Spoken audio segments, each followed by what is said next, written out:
अध्याय 471, 2 में 1। अनुवादक, एंडलेस फैंटेसी अनुवाद संपादक, एंडलेस फैंटेसी अनुवाद। ऐसा लगता है कि मैं पहले थोड़ा शर्मिंदा था और हम अपने कुछ वास्तविक कौशल का उपयोग नहीं कर सके। जी जियांग का चेहरा पीला था, लेकिन बोलते समय उसकी आंखें उदास गुस्से से भरी हुई थीं। जब आवाज गिरी तो उसका आकार नीचे झुक गया और एक बार फिर से वाइवन बैट में बदल गया और शी म्यू पर झपटा। हवा के तेज झोंके ने स्वर्गीय उल्कापिंड काले लोहे के चाकू को शी म्यू के हाथों से गिरा दिया। अचानक लाल लौ की लहरों का एक घेरा बन गया। जहां से लाल लौ की लहर गुजरी, वहां से उठती हरी लौ ऊपर की ओर लुढ़क गई और पीछे की ओर खिसक गई। 3 वाइवन चमगादड़ लाल ज्वलंत लहरों से बचने के लिए पीछे हटने लगे। फिर उनमें से 2, एक बाईं ओर और एक दाईं ओर, जी जियांग के साथ वाइवन चमगादड़ों के साथ तितर बितर हो गए। वे उत्तर की ओर उड़ गए और चारों वाइवन चमगादड़ों ने बीच में शिम्यू को घेर लिया। उनके शरीर हरी लपटों में लिपटे हुए थे। शिम्यू को घेर लिया गया था, लेकिन इन वाइवन चमगादड़ों ने कोई हमला नहीं किया। शिम्यू ने इन राक्षसों से आंखें मिलाईं और अपने चाकू को हाथों में कसकर पकड़े रहा, क्योंकि उसकी आंखों में सुनहरी रोशनी नहीं जा पा रही थी। अचानक चारों वाइवन चमगादड़ों ने एक साथ अपने मुंह खोले और अदृश्य लहरों की लड़ियां फूट पड़ीं। लहरें तुरंत हवा में इकट्ठा हो गईं और एक घेरा बनाकर सीधे शिम्यू की ओर बढ़ गईं। शिम्यू ने उपहास किया और उसके लाल पंख अचानक उभर आए। वह आसमान में ऊंचा उड़ गया और बादलों में घूमते पहिए की तरह घूमने लगा। पल भर में वह एक लाल बवंडर बन गया। पारदर्शी लहरों का घेरा इस बवंडर से टकराते ही तुरंत गायब हो गया। वह शिम्यू के पास नहीं पहुंच सका। संगठन, स्वर्गीय ज्वाला। जी जियांग ने जिस वाइवन बैट का रूप धारण किया था, उसने ये दृश्य देखा और उसकी आंखों में रंग की चमक चमक उठी। 4 सिर वाले वाइवन बैट की हरी लौ कई बार उठी और हरे रंग के आग के गोलों के एक सर्पिल में विभाजित हो गई, जो पूरी ताकत के साथ शिम्यू की ओर आए। लाल बवंडर से सुरक्षित, शिम्यू केवल तापमान में तेजी से वृद्धि महसूस कर पा रहा था। हरे रंग के ज्वाला स्तंभों का विशाल सर्पिलाकार घेरा आपस में गुंथकर आग के एक लुढ़कते गोले में बदल रहा था। हालांकि वह पारदर्शी था, फिर भी वह उनके बीच लुढ़क रहा था। जैसे जैसे 4 सिर वाले वाइवन चमगादड़ से हरी सर्पिलाकार लौ निकलती रही, बीच में स्थित गोलाकार लौ छोटी होती गई। ये स्पष्ट था कि बीच का वह भाग जहां शिम्यू खड़ा था, राख में तब्दील होता जा रहा था। जैसे ही गोलाकार लौ नीचे लुढ़की, हवा का शोर फूट पड़ा। रंग बिरंगे उड़ते हुए साटन नीचे से उड़कर गोलाकार लौ के नीचे चमकने लगे। जैसे ही वह खुली, वह 5 अलग अलग रंगों की बिजली से चमकते हुए कई आकारों के बहुरंगी बादल में बदल गई। नीचे जी लिंग उड़ रही थी। उसका चेहरा तनावग्रस्त था और हाथ तेजी से चल रहे थे। रंग बिरंगे बादलों से एक 5 रंगों वाला गरजता हुआ विस्फोट निकला, जो हरी लौ के गोलाकार अग्नि पर्दे की ओर टूट पड़ा। अचानक गोलाकार अग्नि पर्दे की सतह पर एक चमकदार रोशनी फूट पड़ी। पर्दा सिकुड़ रहा था। धिक्कार है, क्या तुम मेरा साथ दे सकते हो? जी जियांग गुस्से में था। उसके पंख फड़फड़ाते ही हरी लौ का एक चक्राकार गोला अचानक जी लिंग की ओर उड़ चला। उसकी गति आश्चर्यजनक रूप से तेज थी। जी लिंग ने हरे रंग की लौ को हवा में गिरते देखा और हैरान रह गया। उसे अपना जादू रोकना पड़ा और उसने अपने हाथ में चमकता खंजर निकाल लिया। वह प्रकाश बुझ गया और एक सींग में बदल गया। टकराना। उड़ता हुआ जियाओ सर्प हरी लौ से टकराया। बैंगनी और हरी लपटें आपस में गुंथ गईं और चमक एक साथ गायब हो गई। हालांकि जी जियांग ने पहले ही अवसर का लाभ उठा लिया था और जी लिंग के ऊपर आकाश में प्रकट हो गया था। बदलती हवा की 9 परिक्रमाएं अग्नि। जी जियांग चीखा। उसके पंख तेजी से हिले और शरीर का आकार धुंधला गया। शरीर अचानक 9 हरे टुकड़ों में बंट गया और उसी समय जानलेवा गुस्सा जी लिंग पर टूट पड़ा। जी लिंग का संपर्क एक हत्या मशीन की तरह था। हालांकि आत्मा का शरीर छोटा था, उसके चेहरे पर भय के भाव साफ दिखाई दे रहे थे। वह इतना घबरा गया था कि दाएं बाएं देखने से खुद को रोक नहीं पाया।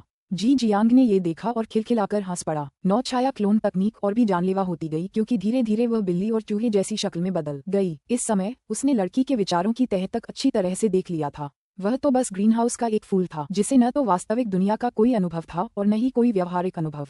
जी लिंग, जो आतंक के कारण हत्या करने के लिए मजबूर हो गया था, हिल नहीं सका। जी जियांग ने ये सबसे पहले देखा, लेकिन उसके हाथ हिलाने पर 9 आकृतियां हवा में उड़कर लड़की की ओर झपटी। बर्फीली ठंडी हवा निकल रही थी। जी लिंग का मूल शरीर सीधा था और मूल काली और सफेद आंखों की एक जोड़ी एम्बर जैसे बैंगनी रंग में बदल गई। लगभग उसी समय लड़की के मस्तिष्क के पीछे बैंगनी चांदनी भूतों का एक दौर दिखाई दिया। अंतरिक्ष में तीव्र उतार चढ़ाव के बाद चंद्रमा केवल एक झलक मात्र रह गया और एक विशाल बैंगनी भंवर में बदल गया। भंवर से सुलगता हुआ वातावरण निकला और भंवर के केंद्र से 10 फीट आकार की मानव चोंच वाली आकृति उभरी। इस विशालकाय जानवर की खोपड़ी और पैर एक जोड़ी बाज के पंखों वाली बकरी जैसे थे। यह अपने शरीर से कहीं ज्यादा बड़ी एक विशाल दरांती लिए हुए था, जिस पर बैंगनी रंग का एक चाप बना हुआ था। बाफू, उन्हें मार डालो। जी लिंग की आवाज बर्फ जैसी ठंडी थी। जी जियांग ये देखकर हैरान रह गया, लेकिन 9 छायाओं से घनी हरी लपटें नीचे की ओर बह रही थीं। भीड़ों के पहले विशालकाय जीव ने आसमान की हरी लपटों की ओर देखा। उसका मुंह बहुत बड़ा था और उसने एक ही बार में सारी गर्म हरी लपटें अपने अंदर ले लीं। कुछ भी पीछे नहीं छोड़ा। हवा में एक जोरदार धमाका हुआ और कुछ 100 वर्गों के भीतर आकाश और पृथ्वी की शक्ति हिल गई। हरी लौ का गोला शिम्यू में फंस गया। फिर लाल और सफेद आग के छल्लों का एक घेरा, जिसमें तूफान भी शामिल था, चारों दिशाओं में फैल गया और 3 सिर वाला वाइवन चमगादड़ जोर से हिलकर बाहर आ गया। एक आकृति छाया के साथ बाहर कूद पड़ी और पंखों के पीछे की लपटें सफेद शामियानों के साथ खून की तरह मिल गईं। शी म्यू को चिंता थी कि ज़ीलिंग बाहर के शक्तिशाली दुश्मन का सामना नहीं कर पाएगा। अंततः अपनी छोटी सी बाईं भुजा की शक्ति से उसने 9 क्रांतियों वाली रहस्यमयी कला का प्रयोग किया और उन पर लगाए गए भ्रम के जाल को तोड़ दिया। उसकी आंखें घूम गईं। उसने अपने सामने सब कुछ देखा और उसका चेहरा चमक उठा। इस समय भेड़ के हाथ के नीचे पहले विशालकाय ने अपना हाथ लहराया और उसके हाथ में विशाल दरांती ने चेहरे पर एक जोरदार तमाचा मारा। चीचा। आकाश की चटकती हुई आवाज जितनी तेज सुनाई दे रही थी। विशाल दरांती से 20 फुट से भी ज्यादा लंबी ऊर्जा का एक अर्धचंद्राकार चाप निकला। उसके बीच बैंगनी रंग की विद्युतीय रोशनी छाई रही और उसके प्रभावशाली अंदाज ने पास ही खड़े 9 सिरों वाले वाइवन चमगादड़ की हरी आकृति को अपनी ओर आकर्षित किया। शून्य में एक तेज गड़गड़ाहट सी हुई। जब वह गुजरी तो शून्य मानो 2 टुकड़ों में टूट गया और एक लंबा बैंगनी निशान छोड़ गया। नहीं, हवा में जी जियान की हृदय विदारक चीखें सुनी जा सकती थीं। विशाल चाकू हवा से चमक उठे और 9 सिरों वाले वाइवन चमगादड़ के आकार को टुकड़ों में तोड़ दिया। प्रकाश एकाग्र हुआ और टूटे हुए मांस के बड़े बड़े टुकड़े आसमान से गिरने लगे। विशाल चाकू जैसी रोशनी आगे की ओर बढ़ती रही। प्रकाश की वह परत जो पहले लोगों को फंसाए हुए थी, कागज के लेप जैसी थी और सीधे ढह गई। गड़गड़ाहट। सामने एक छोटी सी पहाड़ी चोटी विशाल चाकू से सीधे कट गई। बजरी उड़ गई और धुआं उठने लगा। भेड़ का पहला मानव शरीर पशु की शक्ति था। चंद्र श्रेणी के जादूगर, स्वर्ग श्रेणी की आत्मा पालतू। इस अद्भुत दृश्य ने शी म्यू को स्तब्ध कर दिया। यद्यपि वह पहले ही देख चुका था कि यह महिला कहीं से भी सरल और साधारण नहीं थी, फिर भी उसने यह उम्मीद नहीं की थी कि उसकी स्वर्गीय आत्मा को बुलाने की तकनीक अपने चरम पर पहुंच गई थी। वाइवन बैट के 3 योद्धाओं ने अपने शरीर का आकार स्थिर कर लिया। ये स्थिति देखकर युद्ध में अभी भी आधा समय बाकी था। वे भागने के लिए मुड़े। अगर हम अभी भाग जाएं तो क्या बहुत देर हो जाएगी? शी म्यू ने होश संभाला और मुंह बिचकाकर हंसा। उसके हाथ में चाकू की सतह एक साफ काली रोशनी से चमक रही थी, मानो कोई काला छेद हो जो आत्माओं को अंदर खींच रहा हो। इसने चाकू में छिपी आत्मा के डर को जगा दिया। उसके पंखों के पिछले हिस्से पर लटकी सफेद लौ की शक्ति बहुत ज्यादा थी। शी म्यू एक वाइवन चमगादड़ की पीठ से चमकता हुआ आया और उसके हाथ में पकड़ा लोहे का चाकू उसकी सख्त त्वचा को टोफू के टुकड़े की तरह आसानी से काट गया। उसका शरीर हवा में एक वक्रता में घूम गया। दूसरी ओर से चीख की आवाज आई, लेकिन वह अचानक बंद हो गई। यह एक और वाइवन चमगादड़ था जिसे विशाल भीड़ ने अपने पहले शरीर से पकड़ लिया था। उसके हाथ में मौजूद विशाल अजगर ने उसे कई टुकड़ों में काट दिया। शी म्यू का शरीर लड़खड़ाकर ज़ीलिंग के 10 फुट के पंख के बाहर गिर गया। पिछले पंख बंद नहीं थे। सामने खड़ी छोटी बच्ची को देखकर एक जटिल रंग दिखाई दे रहा था। ज़ीलिंग एक राक्षसी बैंगनी था और शी म्यू ने इसे देखा। धमाका। भेड़ का पहला मानव शरीर जमीन पर धंस गया और पलट गया। उसने ज़ीलिंग के सामने चल रहे पत्थर की ओर इशारा किया। ये बात है। जैसे ही ये शब्द बोले गए, शी म्यू का दिल बैठ गया और उसका बायां हाथ आस्तीन में मुट्ठी में बंद हो गया। अध्याय 472 गुप्त क्षेत्र की गहराई में। अनुवादक एंडलेस फैंटेसी, अनुवाद संपादक एंडलेस फैंटेसी अनुवाद। अब आप वापस जा सकते हैं, ज़ीलिंग ने कहा जैसे ही उसने अपने कोमल हाथ उठाए और हवा में घेरा पार किया। एक जटिल आकर्षण जादू का निर्माण किया। सैटायर के उत्तर की प्रतीक्षा किए बिना ही उसके पीछे एक विशाल बैंगनी भंवर उभरा और विशालकाय जानवर को निगल लिया गया। आप ज़ीलिंग हैं, है ना? शी म्यू ने ज़ीलिंग की छोटी सी आकृति को देखा और धीरे से पूछा। हे, ज़ीलिंग मेरी बहन है। मेरा नाम जी है। इस पूरी यात्रा में सेक्ट फेलो शी म्यू मेरी बहन का बहुत अच्छे से ख्याल रख रहे थे। और तुम लोगों को मैं कैसे बांटूं? ज़ीलिंग ने ये शब्द सुने और मुड़ी। वह शी म्यू की तरफ हल्के से मुस्कुराई। उसकी आवाज़ साफ थी, लेकिन उसका लहजा बच्चों जैसा नहीं था। चूंकि आप इतने विनम्र हैं, तो मैं इसे स्वीकार करूंगा। ज्यादा प्रतिक्रिया न मिलने पर शी म्यू ने खुशी से स्वीकार कर लिया। थोड़ी देर बाद उसने किंगशान ऑर्डर का आखिरी टुकड़ा खुद ही बना लिया। जैसे ही नीली रोशनी का एक गोला प्रकाशित हुआ, टोकन का केंद्रक शी म्यू के टोकन में स्थानांतरित हो गया। संप्रदाय सदस्य जी है, आगे क्या योजना है? शी म्यू ने ज़ीलिंग की ओर चलते हुए अपने किंगशान आदेश को सहजता से रखते हुए पूछा। वे दोनों एक ही बर्तन में बंद मटर की तरह थे। उसने ज़ीलिंग से पूछने की हिम्मत नहीं की। मैं देख सकता हूँ कि संप्रदाय के सदस्य शी म्यू के भीतर अभी भी बहुत शक्ति है। अगर आप किंगलान की पवित्र भूमि के अनुयायी बनना चाहते हैं, तो यह उतना आसान नहीं है जितना आप सोचते हैं। आखिरकार इस परीक्षण में भाग लेने वाले लोग प्रतिभाशाली हैं और आपकी कल्पना से कहीं ज्यादा शक्तिशाली हैं। जहाँ तक मेरी बात है, चूंकि मैं समय से पहले ही जाग गया हूँ, स्वाभाविक रूप से पहले कुछ काम निपटाने होंगे। हम यहीं से विदा लेंगे। ज़ीलिंग का दिल थोड़ा भारी हो गया जब उसने ये शब्द कहे। आखिरकार इस महिला ने शी म्यू की प्रतिक्रिया को नजरअंदाज कर दिया। उसके हाथ हिलाने से रंग बिरंगे उड़ते हुए साटन दिखाई देने लगे। शी म्यू ने ज़ीलिंग की छोटी सी आकृति को अपने सामने से गायब होते देखा। वह खुद को रोक नहीं सका और अपनी नाक रगड़ते हुए एक कड़वी हंसी निकाली। हालांकि वह जानता था कि ज़ीलिंग कोई साधारण इंसान नहीं है, लेकिन उसने उससे इतनी ताकत की उम्मीद नहीं की थी। ये दुनिया के ज्यादातर हिस्सों को पार करने के लिए काफी थी। जो भी हो, कुछ और कहने से बेहतर है कि अब यहाँ से चले जाएं। शी म्यू अपने सामने की छोटी सी घाटी की ओर उड़ चला। वह किसी अपेक्षाकृत छिपी हुई जगह की तलाश में पैर मोड़कर बैठ गया, थोड़ी देर आराम करने के लिए। उसने एक हाथ से स्पिरिट स्टोन और दूसरे हाथ से किंगशान ऑर्डर पकड़ा हुआ था। उसने आंखें बंद कर लीं और उसे टटोला। ये पहली बार था जब उन्होंने किंगशान ऑर्डर का अन्वेषण किया। जैसे ही उसकी आत्मा ने उससे संपर्क किया, किंगशान संघ की सतह एक प्रकाश वृत्त में चमकने लगी। वह कुछ बार हिली और फिर एक पल में गायब हो गई। शी म्यू ने अपनी आंखें खोलीं और उसका चेहरा धीरे धीरे गरिमामय हो गया। प्राप्त किए गए दानव नाविक के अनुसार इसका कुल स्कोर अब 366,000 था। परीक्षण में भाग लेने वाले सभी 30,000 लोगों में इसका स्थान 3021 था, जो मुश्किल से चार्ट में जगह बना पाया। दानव नाविक का 10वां हिस्सा, जो 108 विजेताओं से बस कुछ ही दूरी पर था, फिर भी बहुत दूर था। इसके अलावा कुछ ही दिनों में लगभग 23,000 लोग या तो मुकदमे से बाहर हो गए या मुकदमा छोड़कर चले गए। यद्यपि उसे मुकदमे की क्रूरता का कुछ ज्ञान था, फिर भी जब उसने परिणाम सुना तो वह आश्चर्यचकित हुए बिना नहीं रह सका। ये देखा जा सकता है कि यदि कोई व्यक्ति अगले 20 दिनों में उच्च रैंक वाली किसी चीज की तलाश नहीं करता है तो शेष 10,000 लोगों से अलग दिखना मुश्किल होगा।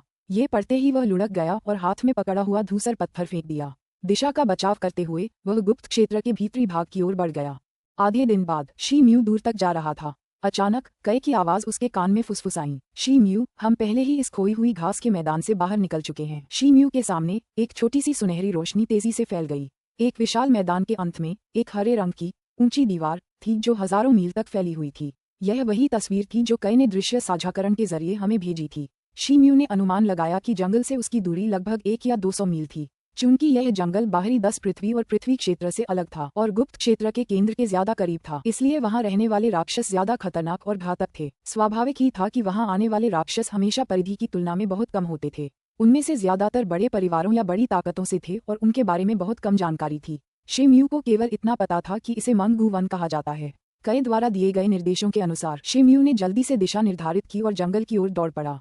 हालांकि 2 फीट ऊंची घास के एक टुकड़े के बाद अचानक हवा से एक आकृति चुपचाप उभरी, जिसके पवित्र पंजे पत्थर के चरवाहे की ओर लहरा रहे थे। यह एक अजीब तरह का जानवर था। ये पेड़ जितना ऊंचा था लेकिन देखने में चूहे जैसा था जो सीधा चल सकता था। उसका शरीर ठोस भूरे रंग के शल्कों से ढका हुआ था। उसके अगले पंजे 5 उंगलियों से अलग थे, मानो 5 छोटी और बहुत तेज तलवारें हों। पृथ्वी मानुल। शी म्यू ने ये देखा और चुपके से चीख पड़ा। ये जानवर पृथ्वी श्रेणी का था और यह 7वां जानवर था जिसका सामना शी म्यू ने सिर्फ आधे दिन में किया था। एक तरह से मानो कोई राक्षसी केंद्रक उसके सामने प्रकट हो गया हो। अपने विचारों के बीच उसके बगल में कदमों की आहट पड़ी और वह तुरंत वहीं लुढ़क गया। वूश! 5 बार ठंड की चमकें चमकी और उसके पीछे एक सेज का टुकड़ा टूट गया। शी म्यू पलटा और उसका स्वर्गीय उल्कापिंड जैसा काला लोहे का चाकू पहले से ही उसके हाथ में था। उसकी कलाई पलटी और काला चाकू अचानक ऊपर की ओर उठा और एक काला हल्का ब्लेड निकला।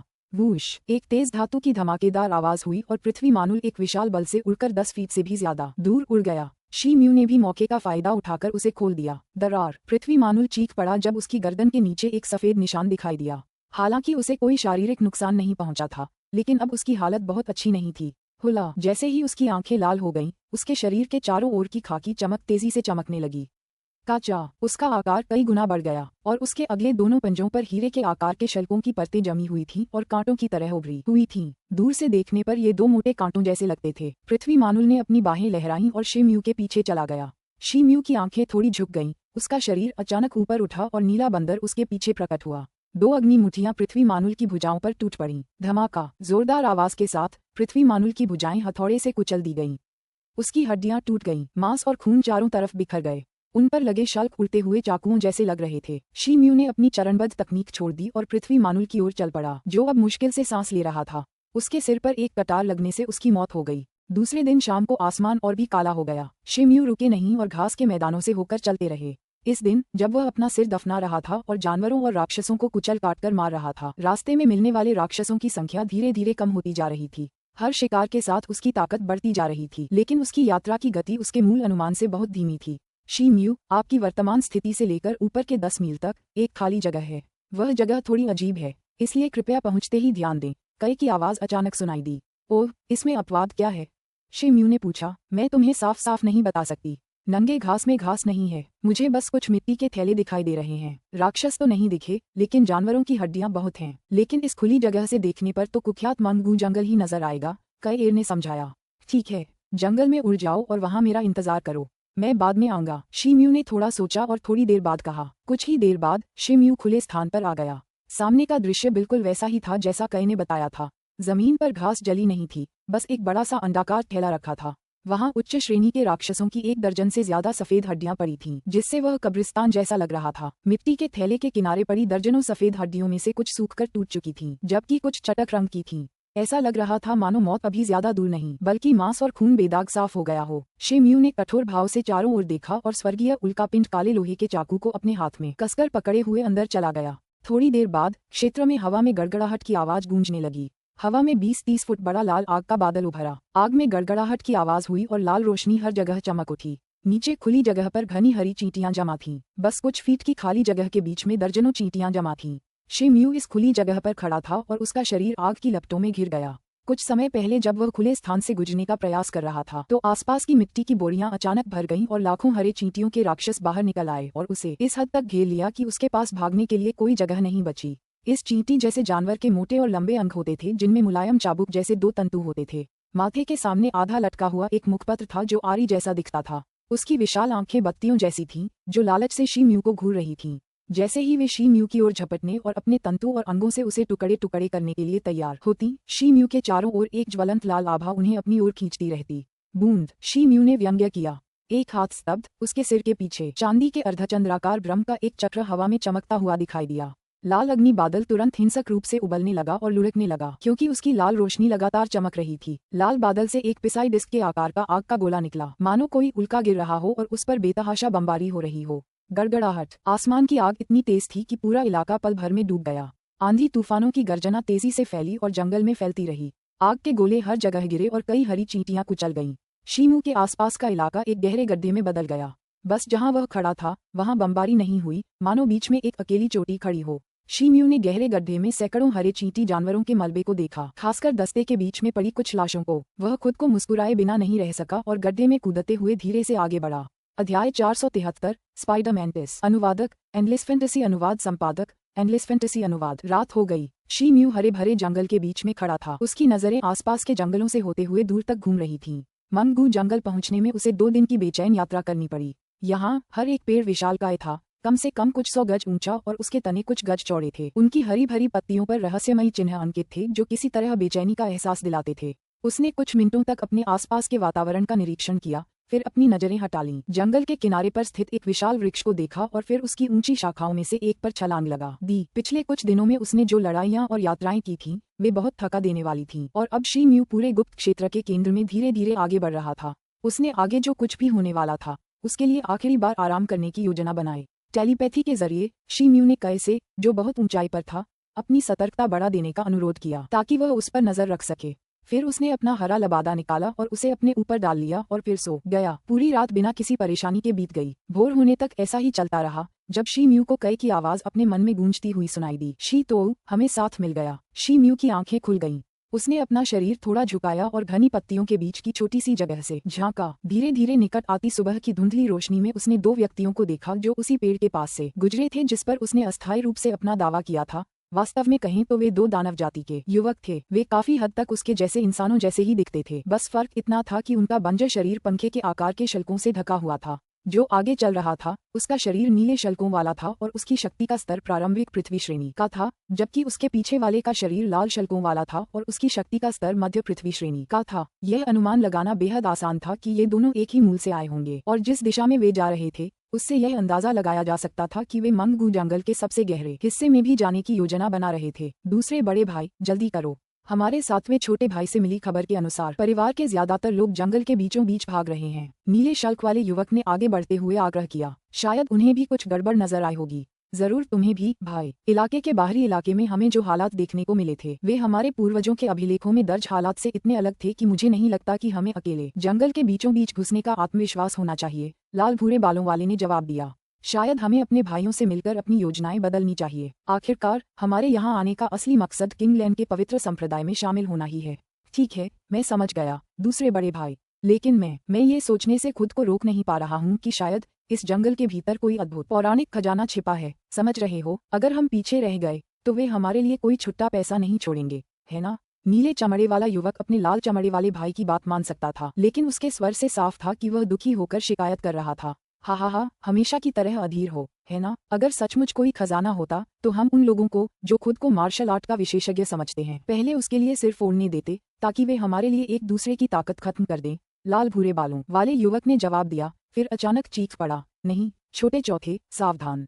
लाल शल्क वाला वह युवक अपने हाथ में पहले से ही एक लंबा लाल भाला लिए हुए क्षण भर में हवा में उछल गया। उसने हवा में मंडराते हुए उसे लहराया और एक बड़ा लाल फूल खिलकर भाले की नोक से घूमता हुआ बाहर निकला। इस बीच नीले बालों वाला युवक घबराहट से ऊपर देख रहा था। एक सफेद अज्ञात वस्तु जो लगभग 2 से 3 गज बड़ी थी हवा में से नीचे की ओर उन पर झपटी और फिर बीच यात्रा में तेज शोर के साथ दूधिया सफेद धागों में बदल गई। यह इतना विशाल सफेद जाल था कि 10 गज के क्षेत्र को कवर कर सकता था। जाला बिना किसी संकेत के अचानक प्रकट हो गया था और न ही जरा सी भी आवाज करते हुए वह बड़ी ही खूबसूरती और घातक ढंग से नीचे उतरा। जब तक लाल भूरे रंग के शल्कों वाले युवक ने उसकी उपस्थिति को भांप लिया तब तक जाला उनसे लगभग 5 गज ऊपर पहुंच चुका था। नीले शल्कों वाला वह युवक पहले तो स्तब्ध रह गया, लेकिन जैसे ही उसे होश आया उसने तुरंत प्रतिक्रिया दी, ये जानते हुए कि इससे बचना नामुमकिन है। उसने अपनी हथेली घुमाई और एक बड़ा फिरोजी कृपाण प्रकट हुआ। उसने दांत पीसकर मूठ पकड़ ली। उसका हाथ धुंधला हो गया क्योंकि उसने नीले ब्लेड की मृग तृष्णाओं का एक विशाल छायादार जाल प्रक्षेपित किया जो उसके भाई द्वारा पहले फैलाए गए लाल रंग के जाल के साथ मिलकर काम कर रहा था। उनके हमले श्वेत जाल से टकराए, लेकिन उनमें से कोई भी एक भी धागा तोड़ने में सफल नहीं हुआ। इसके बजाय उन्होंने जो कुछ बनाया वह एक जोरदार विस्फोटक कोलाहल था। उफ! सफेद जाल नीले शल्क वाले युवक और उससे लगभग 10 गज दूर पड़े एक पेड़ दोनों पर गिरा। इस बीच लाल शल्क वाले युवक ने घात लगाए हमले को जल्दी से भांप लिया, जिससे वह बच गया। नीले शल्क वाले युवक के शरीर से मिलते ही धागा चिपचिपा और मोटा हो गया, जिससे उसकी हरकतें अचानक सुस्त हो गईं। भयभीत होकर वह छटपटाने लगा और बस इससे बचने का कोई उपाय सोचने ही वाला था। Crew crew crew crew. पहले तो अजीबोगरीब चीखों की एक श्रृंखला सुनाई दी, फिर एक विशालकाय धूसर राक्षस धुंधलेपन में नीचे की ओर गिरता हुआ दिखाई दिया। 3 गज की ऊंचाई और गहरे भूरे रंग की त्वचा वाला ये पक्षी, जिसका आगे का धड़ प्रार्थना करने वाले मेंटिस जैसा था, लेकिन नीचे का हिस्सा मकड़ी जैसा था। इसके बर्फीले सफेद पेट पर 6 भाले जैसे पैर थे। फिर इसकी छाती से दरांती जैसी 2 भुजाएं निकलीं, जो हरे रंग की भयावह चमक में चमक रही थीं, मानो वे हरे जेड से बनी दरांतियां हों। एक लेट अर्थ रैंक स्पाइडर मेंटिस, लाल शल्कों वाले युवक ने घबराहट में कहा। उसका चेहरा चिंता से मुड़ गया। उसने अपना भाला हवा में उठाया और उसकी नोक से जलती हुई आग की लपटें निकालीं, जो उसके चारों ओर घूमती रहीं और फिर एक बड़े भूरे जानवर की ओर दौड़ती हुई आग के एक विशाल स्तंभ में विलीन हो गईं। हवा में मंडराते हुए स्पाइडर मेंटिस ने अपना जबड़ा चौड़ा किया और दूधिया सफेद धागे की एक गेंद बाहर निकाली। बॉन्ग! गेंद बिना किसी परेशानी के एक अन्य बड़े सफेद जाल में जा गिरी और उसके बीच में जलता हुआ स्तंभ फंस गया। बस इस्तेमाल करो अपने पानीदार वॉल्ट हेवन जेड। घबराकर लाल शल्क वाला युवक चिल्लाया। फंसा हुआ नीले शल्क वाला युवक हल्के नीले रंग में चमक रहा था और अपनी फिरोजी तलवार को हर कोण और हर तरह से घुमा रहा था जो उसे याद आ रहा था। वह जाल से निकलने की हर संभव कोशिश कर रहा था, लेकिन उसने अपने भाई की बातों को साफ तौर पर अनसुना कर दिया। स्पाइडर मेंटिस इतना भी दयालु नहीं था कि उस युवक को भागने का एक और मौका दे। उसने अपनी सामने की दरांती जैसी भुजाएं लहराईं और घूमते हुए पन्ने के रंग के ऊर्जा ब्लेडों के 2 चापों को एक दूसरे को काटते हुए नीचे की ओर फेंका। नहीं, नीले चमड़े वाला युवक हताश था। बचाव के लिए उसे बस यही सूझा कि वह अपने सामने बड़ी फिरोजा तलवार रख ले। फ्वांग फ्रांग! पन्ने के रंग की ऊर्जा के विस्फोटों के संपर्क में आते ही तलवार चकनाचूर हो गई और फिर नीले शल्कों वाले युवक को चीरती हुई आगे बढ़ी। आखिरी मिलीसेकंड में युवक अपने शरीर के चारों ओर अपने नीले शल्कों को और भी ज्यादा फैलाने में कामयाब हो गया था, लेकिन ऊर्जा के विस्फोट बिना रुके उसकी त्वचा में समा गए। चिरप्लाट! नीले शल्क वाले उस युवक के 4 टुकड़े कर दिए गए। उसके शरीर से खून का फव्वारा बह निकला। घटनास्थल से थोड़ी दूर शाखा के बीच से देखते हुए शिम्यू ने एक गहरी सांस ली। गुप्त क्षेत्र में प्रवेश करने के बाद से यह अब तक का सबसे शक्तिशाली राक्षस था। यह एक भयानक राक्षस था कई जिसने शिम्यू के कंधे पर अपना आश्रय पाया था। जो कुछ देख रहा था उससे इतना भयभीत था कि वह एक मूर्ति की तरह स्थिर और चुप था, मानो कोई भी हलचल या कोई भी आवाज स्पाइडर मेंटिस को अपनी ओर आकर्षित कर लेगी। जब नीले स्केल वाले युवक की हत्या कर दी गई तो स्पाइडर मेंटिस की बहुकोणीय आंखें उसके लाल स्केल वाले भाई पर पड़ गईं। एक झटके में भयानक फुर्ती दिखाते हुए स्पाइडर मेंटिस अपने 3 भाले जैसे पैरों से जोरदार धक्का देकर उस युवक की ओर बढ़ा। पलक झपकते ही उसने खुद को उस लाल चमड़े वाले युवक के साथ हाथापाई में फंसा लिया। लाल भूरे रंग का वह युवक दुर्जेय था। अपनी लड़ाई में अविश्वसनीय शक्तियों और कौशल का प्रदर्शन कर रहा था और साथ ही उसे एक शक्तिशाली आत्मा यंत्र की सहायता भी मिल रही थी, लेकिन अपनी सर्वश्रेष्ठ स्थिति में भी वह केवल एक मध्य पृथ्वी श्रेणी का योद्धा ही था। अब एक पृथ्वी श्रेणी के राक्षस का अकेले ही पूरा सामना करते हुए उसे संघर्ष करने में ज्यादा समय नहीं लगा। वह कुछ देर तक रुका रहा, लेकिन यह साफ था कि उसके पास उस जीव को बाहर निकालने का कोई मौका नहीं था। इसलिए दांत पीसते हुए उसने पानी वाली तिजोरी वाले स्वर्ग के जेड को कुचलने के लिए एक छेद बनाया जो लंबे समय से उसके हाथ में फंसा हुआ था। चमकते पानी का एक आवरण उभरा और उसे अपने में समाहित कर लिया। फिर मानो शून्य उसे निगल रहा हो, वह गायब हो गया और केवल एक किंगशान ऑर्डर जमीन पर गिर गया। विशालकाय स्पाइडर मेंटिस कुछ देर के लिए स्तब्ध रह गया, ये सोचकर कि उसके खाने ने उसे खड़ा कर दिया है। फिर अपनी विशाल दरांती जैसी भुजाओं और लाल रंग में चमकती बहुकोणीय आंखों को आपस में रगड़ते हुए उसके 6 पैर धूसर धुंध में जंगल के सबसे गहरे हिस्से की ओर भागने लगे। पलक झपकते ही वह गायब हो गया। अच्छा हुआ शिम्यू शांत हो गया, जबकि कई ने एक लंबी सांस रोक ली। वह कुछ मिनट तक अपनी जगह पर खड़ा रहा, फिर पूरी तरह आश्वस्त हो गया कि खतरा सचमुच टल गया है, और फिर कई को एक बार फिर हवा में उड़ने दिया। फिर बहुत सावधानी से वह टहनी से नीचे जमीन पर कूद गया और जल्दी से उन दोनों गिरे हुए युवकों के किंग शान आदेश ढूंढने और वहां से तुरंत निकल जाने का फैसला किया। वह उस ओर चल पड़ा जहां लाल शल्क वाला युवक गिरा था। वह अभी ज्यादा दूर भी नहीं गया था कि उसकी परिधीय दृष्टि ने एक ऐसी धूसर चमक देखी जो किसी भी व्यक्ति के खून को जमा देने के लिए पर्याप्त थी, और यह सीधे उस पर प्रहार कर रही थी। शिम्यू ने जोर से धरती पर पैर पटका और एक छूटे हुए तीर की तरह आगे की ओर उछला, लेकिन वह ठंडे भूरे रंग के सिलहूट से बाल बाल बच गया और कुशलता से पास के एक पेड़ पर जा गिरा। शिम्यू जिस पेड़ के पास था, उसके पीछे वाले पेड़ पर धूसर छाया चमक उठी, जिससे उसका तना धीरे से गुनगुनाने और कंपन करने लगा, और फिर पूरा पेड़ एक जोरदार धमाके के साथ ढह गया। तने पर लगा एक ही वार साफ, गोल और चिकना लग रहा था। बूम! तेज हवा के झोंके से उसके आसपास के पत्ते टुकड़े टुकड़े हो गए और उस अफरा तफरी में से दूसरा स्पाइडर मेंटिस निकला और एक दूसरे पेड़ पर जा बैठा, जो शिम्यू के पास ही था। उसके 6 विशालकाय पैर तने के चारों ओर पंजे मार रहे थे, आसानी से तने में गहराई तक धंस गए और लकड़ी के टुकड़ों को खुरचते हुए तने पर गहरे निशान बना रहे थे। उसकी लाल बहुकोणीय आंखें अपनी कठोर लालिमा के साथ शिम्यू को छेद रही थीं। अगले ही क्षण ग्रे स्पाइडर मेंटिस के पैर हिलने लगे और वह एक बार फिर भयावह गति से फेंके जाने वाले ग्रे धुंधले तीर में बदल गया। शिम्यू के शरीर में गहरे लाल रंग की आभा फैल गई, जिससे वह सीधे हवा में ऊपर उठ गया और एक और हमले से बच गया। वह स्पाइडर मेंटिस हाथापाई में माहिर था और उसके पास दरांती जैसी 2 भुजाएं इतनी तेज थीं कि शिम्यू ने अपने मजबूत शरीर का इस्तेमाल करके उस पर हमला करने से मना कर दिया। इससे भी बुरी बात ये थी कि यह राक्षस इतना तेज था कि जंगल की आड़ में उसे चूहे बिल्ली के खेल में बदलने का विकल्प ही उसके लिए बिल्कुल बेकार था। शिम्यू ने जो भी करने की योजना बनाई थी, सबसे महत्वपूर्ण बात जो उसे पहले करनी थी वह थी अपने और उस चीज के बीच जितनी जल्दी हो सके उतनी दूरी बनाना। ज़ज़िप ज़ज़िप! ग्रे स्पाइडर मेंटिस ने अपने जबड़े से एक विचित्र आवाज निकाली, मानो वह लगातार 2 बार निशाना न लगा पाने के कारण स्वयं पर क्रोधित हो रहा हो। फिर उसका विशाल भूरा शरीर धुंधला हो गया और वह दृष्टि से ओझल हो गया।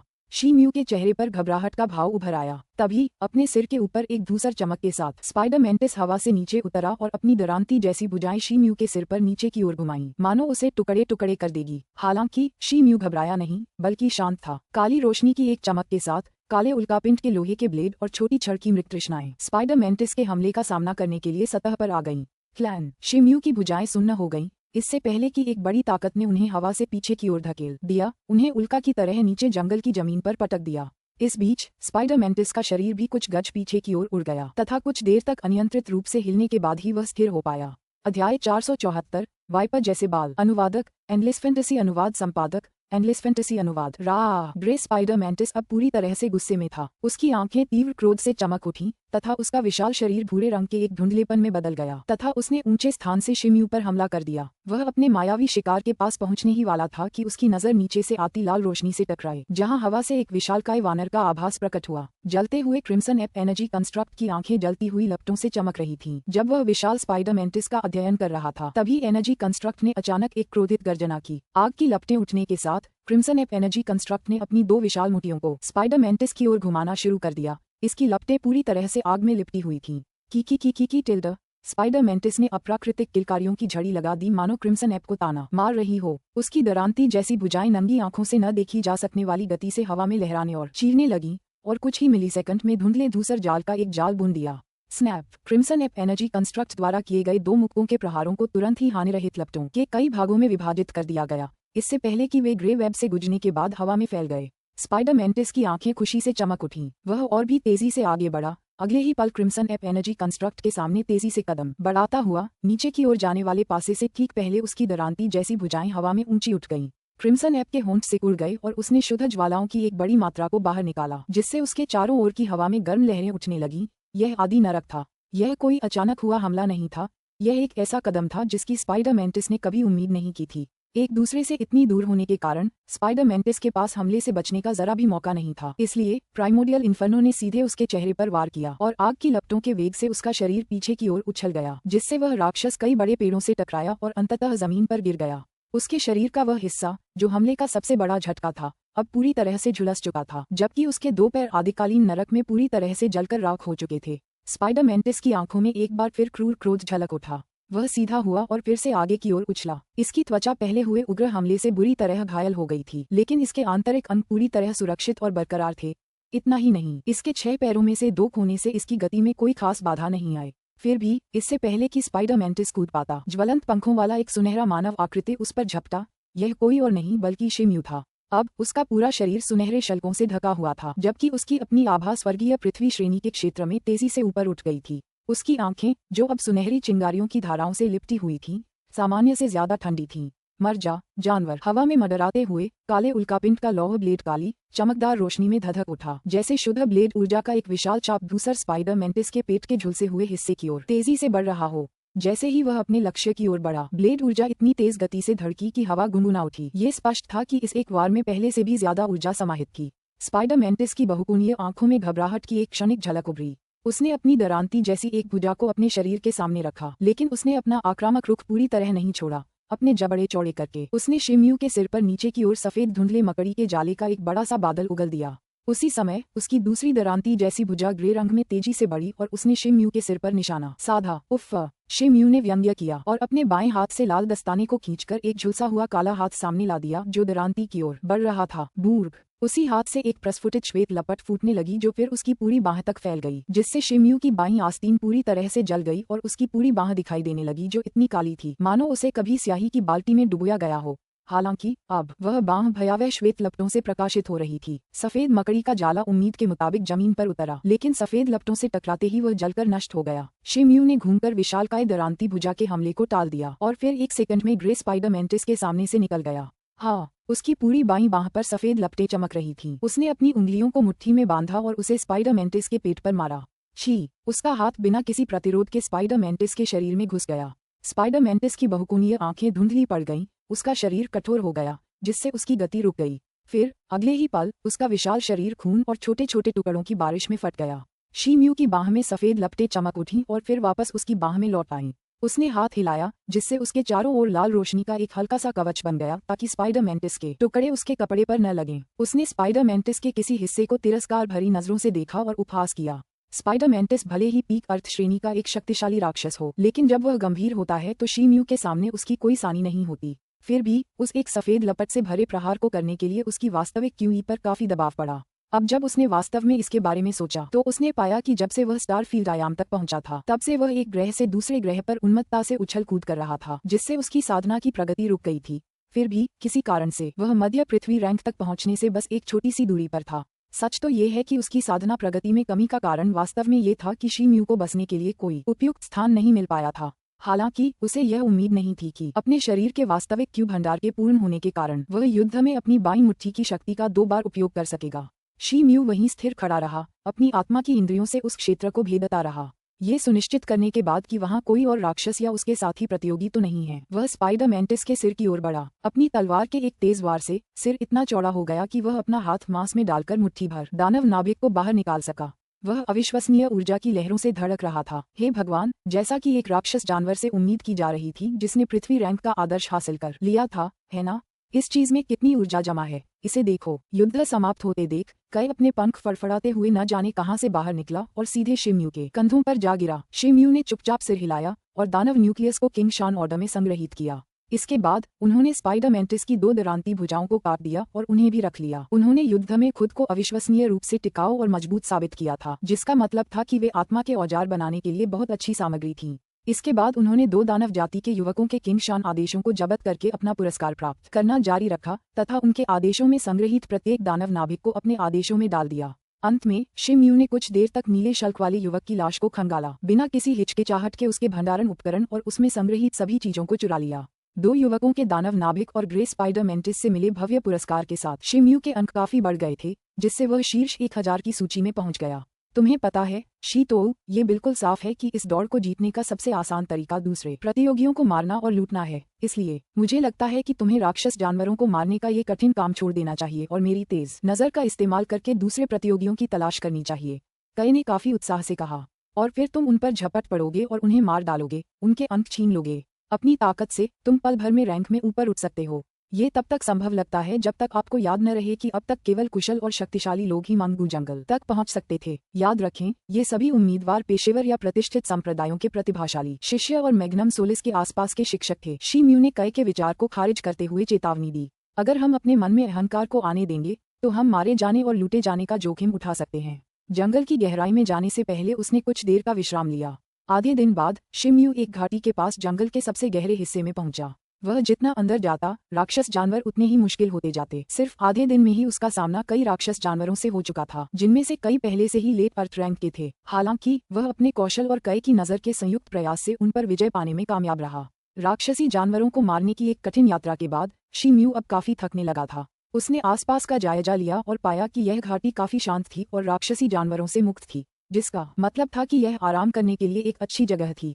वह अभी बैठने के लिए कोई अच्छी जगह ढूंढ ही रहा था कि कई की आवाज उसके दिमाग में गूंज उठी। बात यहीं खत्म नहीं हुई, कई उसे एक दृश्य दिखा रही थी। शी म्यू ने अपनी भौहें ऊपर उठाईं। आराम करने का इरादा छोड़कर वह चुपचाप घाटी में घुस गया। वहां पहुंचकर एक बड़े पत्थर के पीछे छिपते ही कई उड़कर नीचे आए और उसके कंधे पर बैठ गई, ताकि दोनों साथ मिलकर अंदर देख सकें। कुछ 100 गज की दूरी पर लगातार विस्फोट हो रहे थे। ऐसा लग रहा था मानो कुछ आकृतियां किसी जानलेवा युद्ध में उलझ गई हों।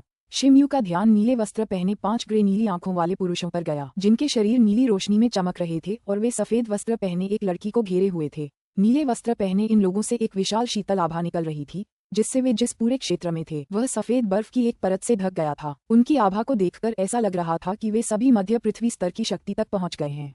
हालांकि ये भी देखना बहुत आसान था कि इन लोगों से किसी प्रकार की शैतानी गंध नहीं आ रही थी। वे संभवतः किसी विदेशी जाति के थे। शी म्यू का ध्यान उनसे हटकर सफेद वस्त्र पहने युवती की ओर चला गया और वह स्तब्ध रह गया। वह इस लड़की को जानता था। ये प्रारंभिक पृथ्वी श्रेणी की महिला थी जो पहली बार यहाँ लाए जाने पर खुद ही वापस चली गई थी। उसने दूसरों के उसे अपनी टीम में शामिल करने के प्रस्ताव को भी ठुकरा दिया था, जिससे शी म्यू पर उसका गहरा प्रभाव पड़ा। इस समय वह लड़की 5 मिड अर्थ रैंक के लड़ाकों का अकेले सामना कर रही थी। उसके चेहरे पर जरा भी घबराहट का भाव नहीं था। उसकी हर चाल सोची समझी थी, जिससे वह एक साथ 5 हमलावरों से आमने सामने खड़ी हो सकती थी। शी म्यू काफी प्रभावित हुआ। कई भी मानसिक रूप से कह रहा था, शी तो वह महिला बहुत मजबूत है, जिस पर शी म्यू ने सोच समझकर सिर हिलाकर जवाब दिया और देखता रहा। लड़की का शरीर हरी रोशनी में चमक रहा था और उसके हाथ में एक हरी प्राचीन तलवार थी। जैसे ही वह चमकती हुई पन्ने जैसी तलवार चमकी, उसने तलवार घुमाई और वार किया, अपनी कुशल तलवारबाजी का प्रदर्शन किया। ठीक इसी तरह उसकी तलवार से निकलने वाली हरी रोशनी ने उसके चारों ओर एक घेरा बना दिया, जिसने उसे 5 आदमियों के हमलों से बचाया। लड़की तो बस पृथ्वी स्तर की योद्धा है, उसकी तलवार ही सबसे मजबूत है, शी म्यू ने कहा। यह जरूर कोई दुर्लभ राजचिन्ह होगा। ओह, तुम सही हो, कई ने उत्तर दिया। बातचीत करते करते लड़ाई ने एक तीखा मोड़ ले लिया। हरी लड़की ने एक हल्की चीख मारी और तलवार चमक उठी और 5 गज लंबी तलवारें 5 नीले वस्त्रधारी आदमियों की ओर उठीं। पुरुषों के चेहरे घबराहट से विकृत हो गए। उनके शरीर नीली रोशनी से चमक उठे और उनके सामने एक बड़ा सा बर्फ का मैदान बन गया। बूम! बड़ी तलवारों की किरणें बर्फीले पाविस पर टकराईं और भी अधिक अनियंत्रित हो गईं, जिससे किरण से हरे बोल्टों की शाखाएं और साथ में तड़तड़ाती हुई आवाजें निकलने लगीं। यमू की दिव्य गड़गड़ाहट। शी म्यू की आंखें पहचान में चमक उठीं और उसने धीरे से कहा, के रैक। बर्फीले पाविस की सतह पर दांतेदार रेखाएं बन गईं और फिर अचानक टूट गईं। नीले वस्त्रधारी 5 व्यक्ति घबरा गए, लेकिन चूंकि उनके रक्षात्मक उपायों ने उन्हें कुछ समय दे दिया था, इसलिए वे हमले से बच निकलने में सफल रहे। वरिष्ठ संप्रदाय भाई, इस लड़की की तलवार इतनी निर्दयी है कि हम उसे ऐसे नहीं तोड़ सकते। हम उस पर अपना समय बर्बाद कर रहे हैं।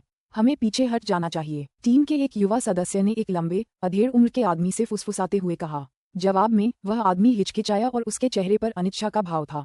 लड़की हरी रोशनी में भड़क उठी और कठोर स्वर में चिल्लाई, तुम्हें लगता है कि तुम मुझे परेशान करने के बाद बस यूं ही चले जाओगे? Jiang Shuey Shuey. उसके शब्द अभी हवा से निकले ही थे कि उसकी बाहों और माथे पर हरे रंग के शल्क उभर आए और उसकी आंखें गहरे हरे रंग की हो गईं। उसकी पुतलियां सिकुड़ गईं और अब उन 5 आदमियों को ठंडी निगाहों से घूर रही थीं। जियांग शुई शुई के पीछे हरी रोशनी रेंगती हुई एक विशाल हरे अजगर का रूप ले रही थी। उसी समय उसके हरे बाल चमकने लगे और मानो जीवंत हो उठे हों, नाचने लगे। मुझे भाड़ में जाओ, ये लड़की बैतुओ ग्रह के जियांग घराने की वंशज है। 5 में से अधेड़ उम्र का आदमी ही जोर से चिल्लाया। जियांग शुई शुई के हरे बाल अचानक लंबे हो गए और हरी रोशनी के एक बड़े समूह के साथ वे नीले वस्त्र पहने 5 आदमियों की ओर झपटे। रोशनियों के बीच हर एक बाल अचानक हरे विचित्र सांपों में बदल गया, जिनके उभरे हुए नुकीले दांत बीच में चिन्हों के घेरे में घूम रहे थे। जियांग शुई शुई के बिखरे हरे बाल पलक झपकते ही हरे सांपों की नदी में बदल गए।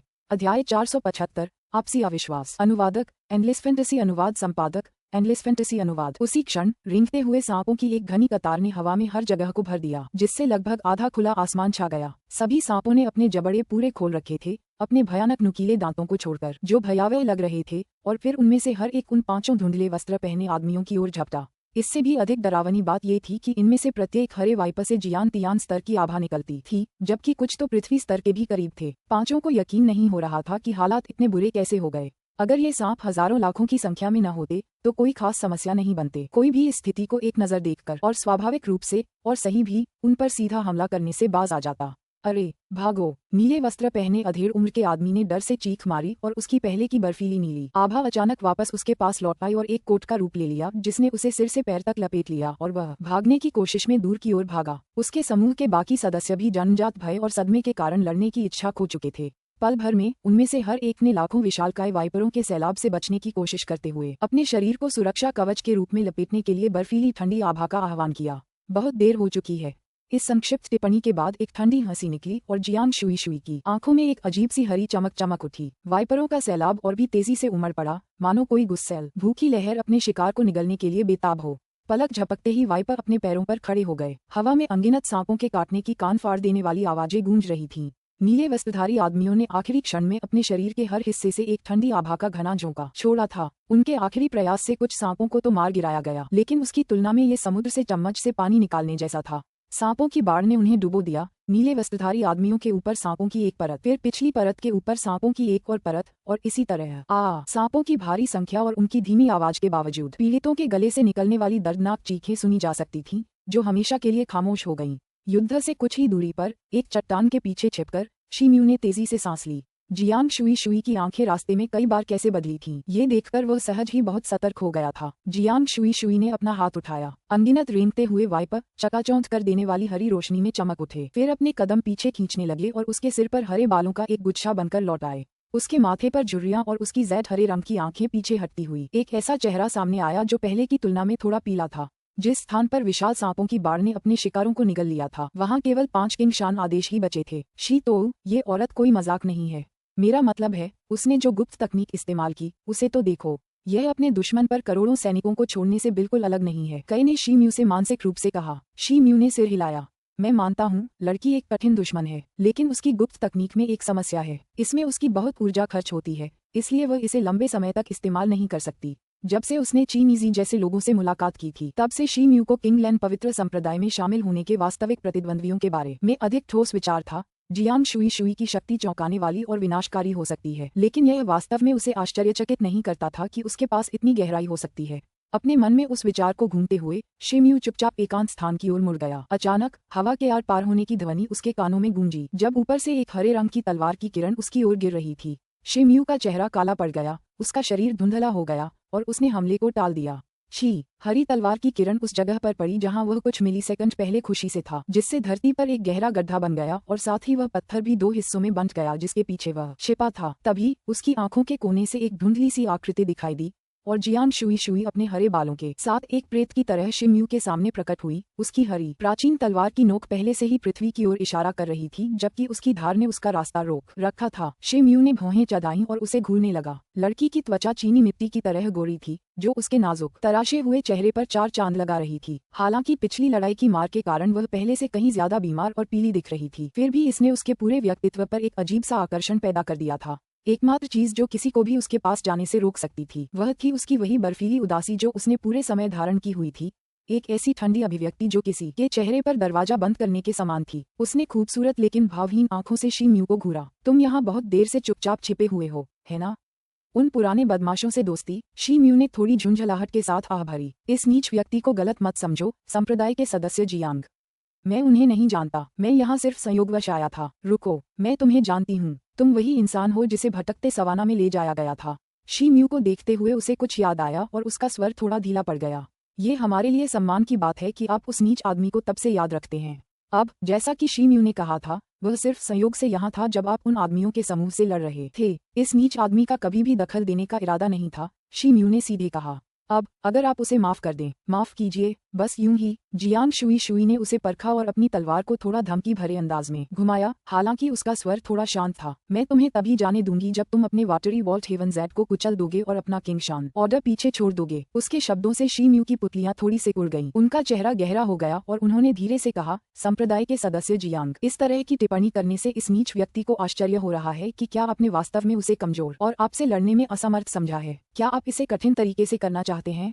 मुझे कोई आपत्ति नहीं, अलविदा कहिए। जाहिर तौर पर बातूनी किस्म की नहीं। जियांग शुई शुई ने एक ठंडे व्यंग्य के साथ उनकी बातचीत समाप्त कर दी और अचानक उसकी तलवार उठी हुई थी। उसके शरीर से हरी रोशनी चमक उठी, जबकि रूनों की एक पंक्ति चमक उठी। इससे पहले कि वह अपनी तलवार नीचे घुमाती, हवा के फटने की आवाज निकालती, तभी तलवार से एक बड़ी हरी तलवार की किरण निकली, लगभग 20 से 30 गज चौड़ी। उसके साथ साथ चमकती हरी बिजली की छोटी छोटी चमकें तलवार की किरण के चारों ओर चक्कर लगा रही थीं, जो सीधे शी म्यू के सिर पर जा गिरी। तलवार अभी उसके पास पहुंची भी नहीं थी कि उसकी पूर्ववर्ती आभा आ गई और उसने शी म्यू के चारों ओर के मलबे को दबाव के माध्यम से चूर्ण में बदल दिया।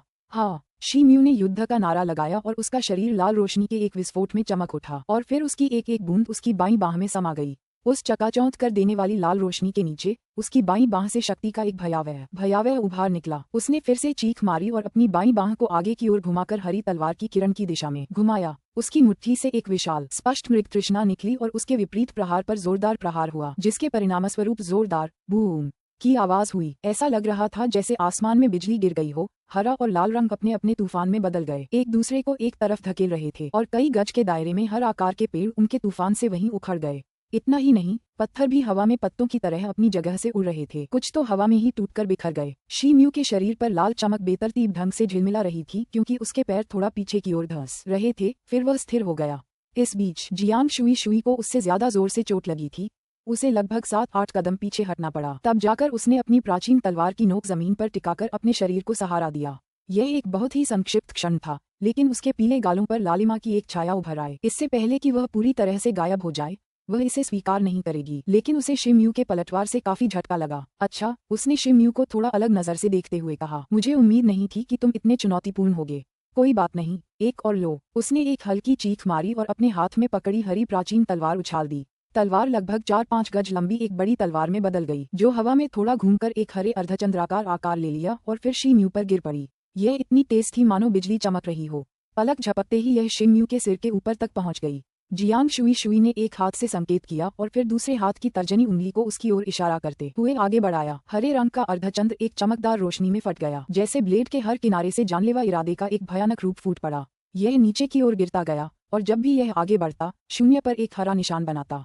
चलो, शी म्यू ने कर्कश स्वर में घुरघुराहट की। उसकी सुनहरी आंखें थोड़ी सिकुड़ गईं। उसके चेहरे पर डर का कोई निशान नहीं था। उसके बाएं हाथ से एक सुनहरी चिंगारी निकली और पल भर में उसका शरीर सुनहरे शल्कों से भर गया। उसने अपना बायां हाथ मुट्ठी में बांधा और उसे ऊपर से नीचे गिरते हरे अर्धचंद्र की ओर घुमाया। बेवकूफ, जियांग शुई ने उपहास किया। उसका हाथ एक बार फिर हस्त संकेत की मुद्रा में आ गया। हरा अर्धचंद्र और भी ज्यादा चमक रहा था, क्योंकि उसमें और भी ज्यादा शक्ति भर गई थी। यह वह क्षण था जब शी म्यू की बाईं मुट्ठी पर सफेद लपटों की एक पतली सी लपटें झिलमिला उठीं। अगले ही मिलीसेकंड में तलवार उसकी सुनहरी मुट्ठी से टकरा गई। कबूम! धरती कांप उठी। हरी रोशनी का एक तेज गोला तलवारों की अनगिनत छोटी छोटी किरणों में बदल गया, जो घाटी के हर हिस्से की ओर बेकाबू होकर बरस रही थीं, मानो कोई अनियमित बारिश हो और घाटी में नए गड्ढे बना रही हूँ। चेंग! एक बड़ी हरी तलवार टक्कर से लगभग 10 गज पीछे की ओर उड़ी, फिर आखिरकार रुक गई। जैसे ही तलवार का ब्लेड कंपन और गुनगुनाहट के साथ हिला, उसके शरीर पर लगे हरे रंग के निशान कुछ देर तक झिलमिलाते रहे और फिर आखिरकार रुक गए। जियांग शुई का चेहरा कागज की तरह सफेद हो गया था। उसके होंठों के एक कोने से खून की एक धार बह रही थी। उसका नाजुक शरीर थोड़ा हिल गया। उसकी आंखें सदमे से चौड़ी हो गईं, क्योंकि उसका ध्यान उस हरी रोशनी पर था जो अभी पूरी तरह बुझी नहीं थी। रोशनी फीकी पड़ गई और शी म्यू उसके ध्यान में आ गया। उसने धीरे से अपना सुनहरा शल्क वाला बायां हाथ एक तरफ कर लिया। उसका चेहरा सामान्य बना रहा, जबकि उसके हाथ पर कागज के एक भी घाव का निशान नहीं था। ऐसा लग रहा था जैसे कुछ हुआ ही न हो। जियांग शुई ने इशारा किया और प्राचीन तलवार पीछे की ओर उड़कर उसके हाथ में आ गई। इस बार उसने कोई हमला नहीं किया। वह बस गंभीरता से भरी आंखों से शी म्यू को देखती रही। अगर और कुछ बात ही नहीं करनी है, तो ये शी माफी मांग रहा है। शी म्यू ने अपनी छाती के सामने हाथ रखा और उसकी त्वचा से सुनहरे शल्क हट गए। फिर यूं ही वो चुपचाप पीछे हट गया। ऊपर से कई ने अपने पंख फैलाए और नीचे की ओर गोता लगाया, फिर उसके कंधे पर बैठ गया। उसने अपना एक पंख बाहर निकाला और अपना चेहरा उसके पीछे छिपा लिया, लेकिन थोड़ा पीछे मुड़ने में कामयाब रही और जियांग शुई पर एक छोटी सी जासूसी कर ली। लड़की ने हमेशा की तरह उसी डरावने भाव से उसे इतनी अचानक से गोली मारी कि कई कांपकर उछल पड़ा। उसने अपना सिर तेजी से दूसरी ओर घुमा लिया और अपने पंख बेतहाशा फड़फड़ाते हुए उसके कंधे पर वापस अपनी स्थिरता पाने की कोशिश करने लगा। शी टोल, ये बर्फीली राक्षसी जो खुद को बहुत कूल समझती है, तुम्हारे साथ बहुत बुरा व्यवहार कर रही थी। तुमने उसे जाने क्यों दिया, है ना? आखिरकार अपने पैर जमाते हुए कई ने निराशा में धीरे से बड़बड़ाया। जाहिर है कि उसकी पृष्ठभूमि बहुत कठिन रही है। इसके अलावा मुझे भी यकीन नहीं है कि आयो उसे पूरी तरह से हरा पाएगा। तो चलिए इसे यहीं छोड़ देते हैं, शी म्यू ने शांति से जवाब दिया। उससे लगभग 100 गज की दूरी पर खड़ी जियांग शुई शुई ने देखा कि शिमयू की आकृति घाटी के किनारे पर गायब हो गई। उसकी आंखें अभी भी ठंडी थीं। उसे हमेशा अपनी क्षमताओं पर गर्व और भरोसा था, लेकिन इसका मतलब यह नहीं था कि वह मूर्ख थी। वह आसानी से समझ सकती थी कि वह आदमी और भी जोरदार वार कर सकता है। दूसरे शब्दों में, उसने उस एक घूंसे से कुछ ताकत बचा ली थी। अगर वह उससे लड़ती रही तो शायद वह खुद ही हताहत हो सकती थी। उसने नजरें फेर लीं और एक हाथ से इशारा किया। अपनी बाह से टेक्निकल रोशनी का एक गोला बनाया जो पहले गिरे हुए नीले वस्त्रधारी आदमियों के 5 किंगशान आदेशों को अपने चारों ओर लपेटने लगा। फिर वह जाने के लिए मुड़ी। उसकी सुंदर भौहें थोड़ी सिकुड़ गईं और वह इतनी तेजी से पीछे की ओर कूदी कि उसका शरीर धुंधला हो गया और वह 1 मिलीसेकंड पहले जहां थी वहां से लगभग 10 गज की दूरी पर चली गई। छप छप, वह स्थान जहां वह कुछ सेकंड पहले थी अचानक एक बड़ी दरार में खुल गया, जिससे मलबा हर जगह बिखर गया, जबकि 2 विशाल भूरे रंग की जड़ जैसी संरचनाएं दरार से बाहर निकलीं, जैसे 2 भूरे अजगर रेंग रहे हों और छटपटा रहे हों। उन 2 रेंगती हुई चीजों की खुरदरी सतह पर जादुई चिन्हों के छल्ले और हरी काई जैसी कोई चीज उकेरी हुई थी। वे किसी पौधे की जड़ों जैसी लग रही थीं। एक क्षण रुकने के बाद 2 हरी जड़ें, मानो उनमें आंखें उगाई हों, अचानक उस ओर बढ़ गईं जहां जियांग शुई शुई खड़ी थी। भयानक गति से 2 विशाल जड़ों को अपनी ओर आते देख जियांग शुई शुई ने अपनी भौहें उठाईं और उसके हरे बाल हवा में नाचने लगे। अध्याय 476, अचानक और अप्रत्याशित। अनुवादक एंडलेस फैंटेसी अनुवाद संपादक एंडलेस फैंटेसी अनुवाद। मंगदू जंगल के भीतर एक भूलभुलैया जैसी गुफा में, गुफा का सबसे गहरा हिस्सा एक बड़ा खुला हॉल था जिसकी दीवारें तारों से जगमगाती फिरोजा रंग की चिंगारियों से जगमगा रही थीं।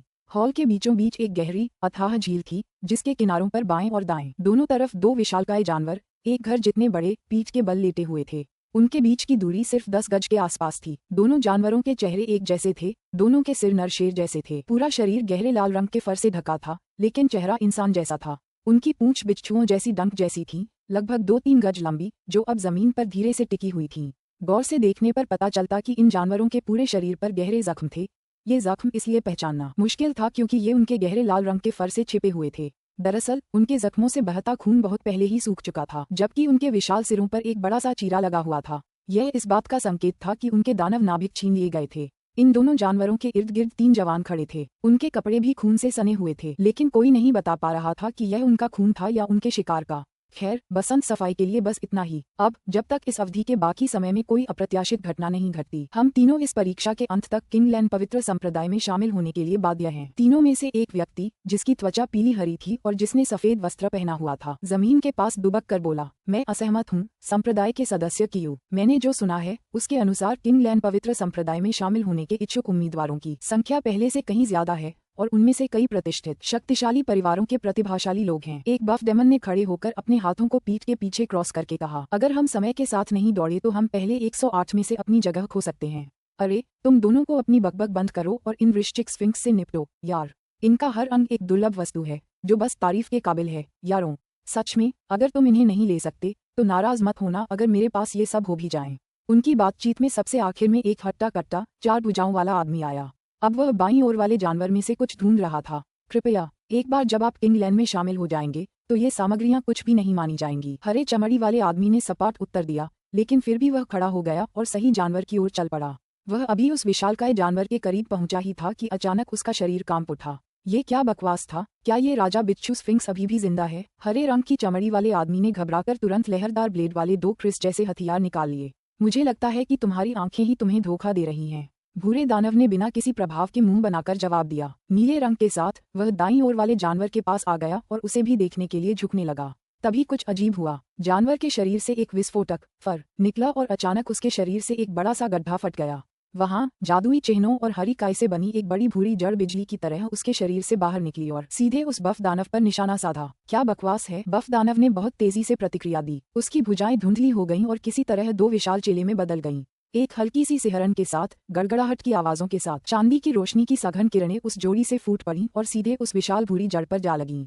उसी समय उसका शरीर अब गहरे लाल रंग की रोशनी से ढका हुआ था, जिसने एक गहरे लाल रंग के कठोर कवच का रूप ले लिया था, जिसकी सतह पर बिजली की चिंगारियां दिखाई दे रही थीं। हॉल में गड़गड़ाहट की आवाज गूंज उठी जब चांदी की रोशनी की किरणें भूरे रंग की जड़ों से टकराईं, जिससे एक के बाद एक विस्फोटित रोशनी की गेंदें निकल रही थीं, जो जड़ के हर हिस्से को निगल रही थीं और उसे धरती पर गिरने के बजाय हवा में लटकने पर मजबूर कर रही थीं। बफ दानव को सांस लेने का मौका भी नहीं मिला था कि उसके पीछे एक और जोरदार झटका लगा, जहां एक बड़ी दरार खुल गई और उन विशाल भूरे जड़ों में से एक ने बाहर निकलकर बिजली की गति से बफ दानव को घेर लिया। बफ दानव का लाल कवच मजबूत दिखने के बावजूद जड़ के दबाव का कोई प्रतिरोध भी नहीं कर पाया। जड़ के उसके चारों ओर लिपटते ही वह कवच बिखर गया। फिर एक जोरदार दबाव के साथ जड़ों पर बने चिन्ह बेतहाशा चमकते हुए उस भूरे दानव की त्वचा अचानक उसके कंकाल में धंस गई। जड़ ने उसका खून चूसकर पूरी तरह सुखा दिया था और यह सब उसके चीखने चिल्लाने से पहले ही हो चुका था। सबसे बुरी बात यह थी कि पहली जड़ के दिखने से लेकर पूरी प्रक्रिया में केवल 1 या 2 सेकंड का समय लगा, जिससे हरे रंग की चमड़ी वाला आदमी केवल अचंभित होकर देख सकता था। तभी उसे अपने पीछे एक खौफनाक चीख सुनाई दी। वह तुरंत मुड़ा और उसकी आंखों के सामने एक भयावह दृश्य खुल गया।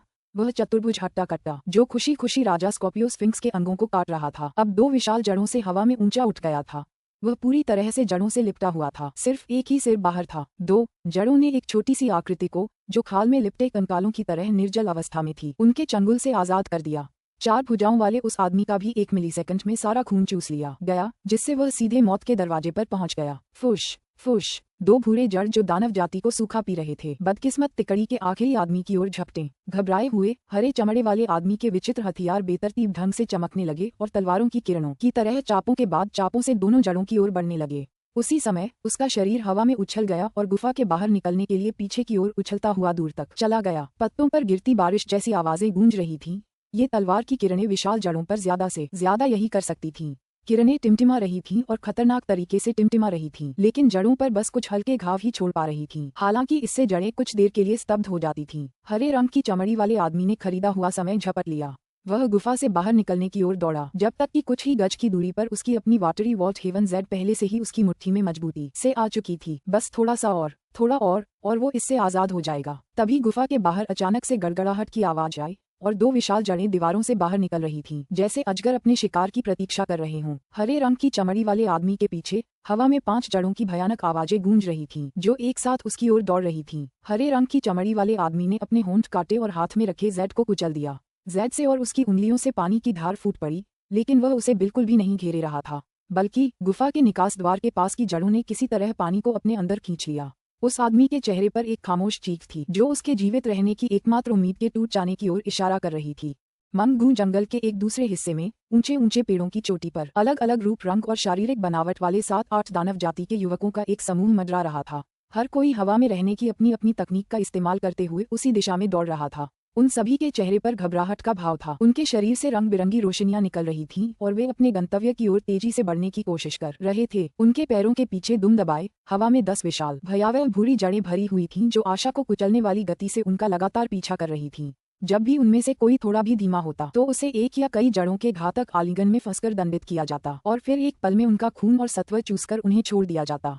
जिस किसी ने भी अपने वाटरी वॉल्ट हेवन जेड को कुचलने का संकल्प लिया और खुद को कुर्बान कर दिया, उसे जल्दी ही यह एहसास हो गया कि जलीय प्रकाश को उन्हीं जड़ों द्वारा रहस्यमय तरीके से सुखा दिया जाएगा। और सबसे बुरी बात यह है कि जेड को कुचलने की क्रिया से उनकी गति थोड़ी धीमी हो जाएगी। अन्य जड़ें भी जल्दी ही उनसे टकरा जाएंगी। गुप्त क्षेत्र के केंद्र से कुछ हजार मील दूर एक निचला इलाका था। धप 7-8 गज बड़ी किसी चीज के जमीन पर पटकने की आवाज आई, जिससे धूल और मिट्टी हवा में नाचने लगी। जब धूल हटी तो वह चीज दिखाई दी। यह एक विशालकाय जानवर था, जिसकी त्वचा ग्रेनाइट जितनी खुरदरी थी और कई बड़ी भूरी जड़ों से पूरी तरह उलझी हुई थी।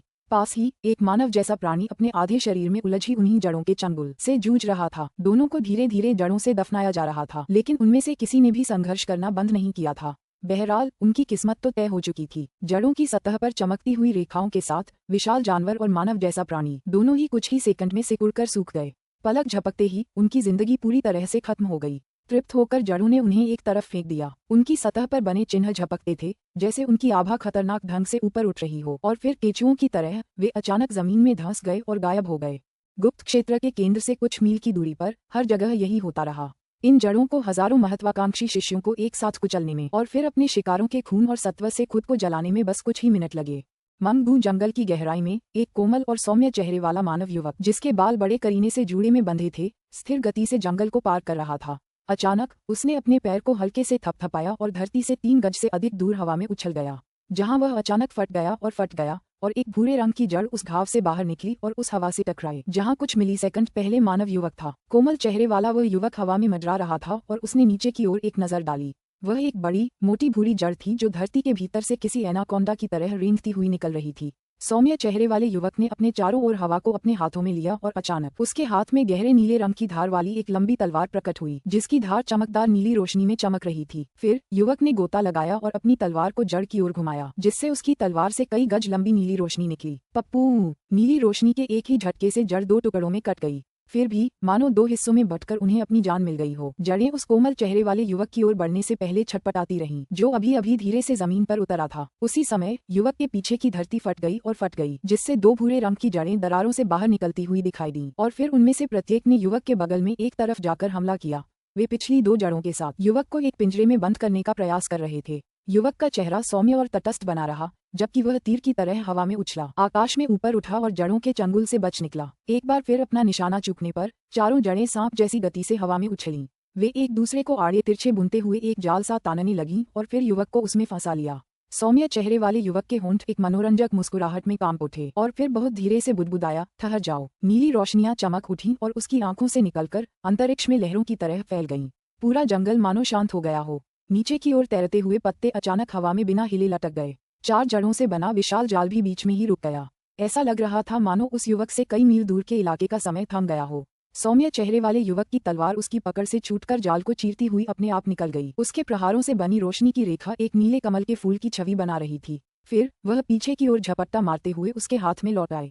पूरी प्रक्रिया संक्षिप्त और सुंदर थी, मानो पहाड़ों के बीच से बहती हुई कोई नदी हो। जब तलवार उसके हाथ में वापस आई तो आपस में गुंथी जड़ों द्वारा बनाया गया जाल अंततः फिर से फड़फड़ाने लगा, लेकिन इस बार जितना अधिक वे फड़फड़ाते, जाल उतना ही अधिक ढीला होता गया, जब तक कि उनका प्रत्येक टुकड़ा सामान्य गतिहीन पौधों की जड़ों की तरह आकाश से नीचे नहीं गिर गया। काफी परेशान करने वाली बात यह है कि इन जड़ जैसे राक्षसों में से किसी के पास भी दानव नाभिक नहीं था। सौम्य चेहरे वाला युवक एक हल्की सी मुस्कान के साथ दूर चला गया और फिर अपनी हास्य भरी आवाज में बोला, अच्छा अच्छा अच्छा, मैं 10 सालों से तुम्हारी सच्ची जागृति का इंतजार कर रहा था सिल्विन राजा। तुमने निराश नहीं किया। हा हा हा। अध्याय 477, प्रत्येक जादुई आकर्षण। अनुवादक एंडलेस फैंटेसी, अनुवाद संपादक एंडलेस फैंटेसी अनुवाद। मंगगू वन के पूर्वी किनारे पर एक विशाल जंगल था और जंगल से सटी एक लाल भूरे रंग की घाटी थी। पूरी घाटी में हरियाली नहीं थी, बस नंगी भूरी चट्टानें ही नजर आ रही थीं। घाटी में गड़गड़ाहट की हल्की आवाज सुनाई दे रही थी और वह धुएं से भर गई थी। सैकड़ों बड़े भूरे कीड़े घाटी के मुहाने से बाहर निकलने के लिए दौड़ पड़े। ये कीड़े गोल और लंबे थे, जिनके पेट के नीचे सैकड़ों जोड़ी पतले पैर थे। शरीर के दोनों सिरों पर एक एक गोल मुंह और मुंह के ऊपरी सिरे पर 2 लंबे तंतु थे। हैरानी की बात ये थी कि इनके कान नहीं थे। घाटी के सबसे संकरे हिस्से में एक साथ केवल 7 या 8 अजीब कीड़े ही रह सकते थे, जिसका मतलब था कि अधिकांश कीड़े अवरुद्ध थे तथा एक दूसरे के पीछे हजारों की संख्या में घनी भीड़ थी। इन अजीब कीड़ों के बीच कहीं एक विशाल पीला तूफान आगे पीछे चल रहा था। जहाँ तूफान गुजरा वहाँ शून्य में एक मोड़ था और सैकड़ों अजीबोगरीब कीड़े ऊपर की ओर बह गए। पलक झपकते ही अदृश्य शक्ति ने उन्हें टुकड़े टुकड़े करके बाहर फेंक दिया। केवल एक काला खोल बचा। लाल दानव का केंद्रक हवा के झोंके में ऊपर नीचे उछलता रहा। पलक झपकते ही वह अजीब तूफान जितनी तेजी से आया था उतनी ही तेजी से गायब भी हो गया। आसपास के राक्षस तूफान की चपेट में आने से बचने के लिए भागने की कोशिश कर रहे थे, लेकिन तूफान बहुत तेज था। बीच में एक अदृश्य खिंचाव था, इसलिए आसपास के अजीबोगरीब कीट राक्षस उसमें समा जाने से ज्यादा दूर नहीं भाग सके। जूम। घाटी के किनारे चट्टान पर अचानक चीख गूंज उठी जब सफेद धुएं का एक गुबार उठा और उसके साथ एक विशाल चट्टान भी विलीन हो गई। धुएं से 10 फीट से भी ज्यादा गहरा एक गड्ढा उभर आया। बड़े बड़े गड्ढों के बीच से एक विशालकाय कीड़ा, जो आम कीड़ों से 10 गुना बड़ा था, अचानक बाहर निकला। उसका आधा शरीर उस बड़े गड्ढे में सिकुड़ गया, जबकि आधा चट्टान से बाहर निकल आया। वह शरीर को ऊपर उठाकर मौत और गुस्से से भरे तूफान पर दहाड़ने लगा। कृमि राजा पृथ्वी के अंतिम क्रम का था, इसलिए उसकी आभा अत्यंत प्रबल थी। उसकी कमर से लेकर सिर तक एक लाल दाना लिपटा हुआ दिखाई दे रहा था। उसका विशाल मुंह अचानक खुल गया और एक चीख निकली। उसके मुंह से गहरे लाल रंग का तरल पदार्थ निकला, मानो कोई तीर सीधे तूफान पर जा लगा हो। ची ची। आवाज सचमुच बहुत तेज थी। गंधयुक्त लाल तरल तूफान में गिर गया, जिससे उसके किनारे पर सफेद धुआं उठने लगा, मानो उसमें जंग लग गया हो। जैसे ही लाल तरल तूफानी भंवर में घुसा, उसकी गति कम हो गई और एक अदृश्य शक्ति ने उसे टुकड़े टुकड़े कर दिया। एक विक्षेपण के साथ वह बाहर निकलकर जमीन पर गिर गया। एक बड़ी गहरे लाल रंग की बूंद जमीन पर गिरी और चट्टानों से सफेद धुआं निकलने लगा। कुछ ही देर में वे गहरे गड्ढों में तब्दील हो गईं। विशाल पीले तूफान को मानो अपनी ही समझ आ गई हो। अचानक उसने अपनी दिशा बदली और कृमि राजा की ओर मुड़ गया। उसकी गति कई गुना बढ़ गई। पहले की तरह ही तेजी से अनगिनत कीड़े भंवर में फंस गए और उनके विखंडित अंग सभी दिशाओं में उड़ गए। कीड़े के राजा ने ये देखा और अपना मुंह फिर से चौड़ा किया। इस बार उसके मुंह से कोई लाल तरल नहीं निकला, बल्कि उसकी जगह एक चमकदार लाल रोशनी निकली। कई टूटी फूटी आवाजों के बाद एक लाल प्रकाश वाला तीर हवा में इकट्ठा होकर लाल धार में बदल गया। पीला तूफान उठा और हवा में शोर फैल गया। क्योंकि अनगिनत पीले पवन ब्लेड बाहर की ओर उड़ गए। लाल और पीले रंग की धाराएं हवा में एक दूसरे से टकरा गईं। चीखने की आवाज इतनी तेज थी कि उसे अनदेखा नहीं किया जा सका। पीली पवन धार आसानी से दब गई और अचानक कृमिराज की सतह और आसपास की चट्टानी दीवार पर गिर पड़ी। वह चट्टानों से टकराई और पत्थर बारिश की तरह बरसने लगे। कृमि राजा का खोल कठोर था, लेकिन पीली पवन ब्लेड के अनगिनत कटों के कारण उसमें असंख्य दरारें पड़ गईं, यहाँ तक कि आसपास की चट्टानें भी धूल में तब्दील हो गईं। वम किंग ने कोई और कदम नहीं उठाया, लेकिन तूफान पीछे नहीं हटा। वह एक बार फिर तेज हो गया। जैसे ही कृमि राजा चट्टान की दीवार में पीछे हटने को हुआ, उसे एक जोरदार खिंचाव महसूस हुआ। उसका शरीर चट्टान की दीवार से बाहर पीले तूफान में खींच गया। कृमि राजा हार मानने को तैयार नहीं था और उसने दहाड़ लगाई, लेकिन वह दहाड़ नाकाम रही। तूफान के एक जबरदस्त जोर से उसकी घायल आकृति अचानक टुकड़े टुकड़े हो गई। एक शाखा के फटने से एक विशाल गहरे लाल रंग का दानव केंद्र प्रकट हुआ।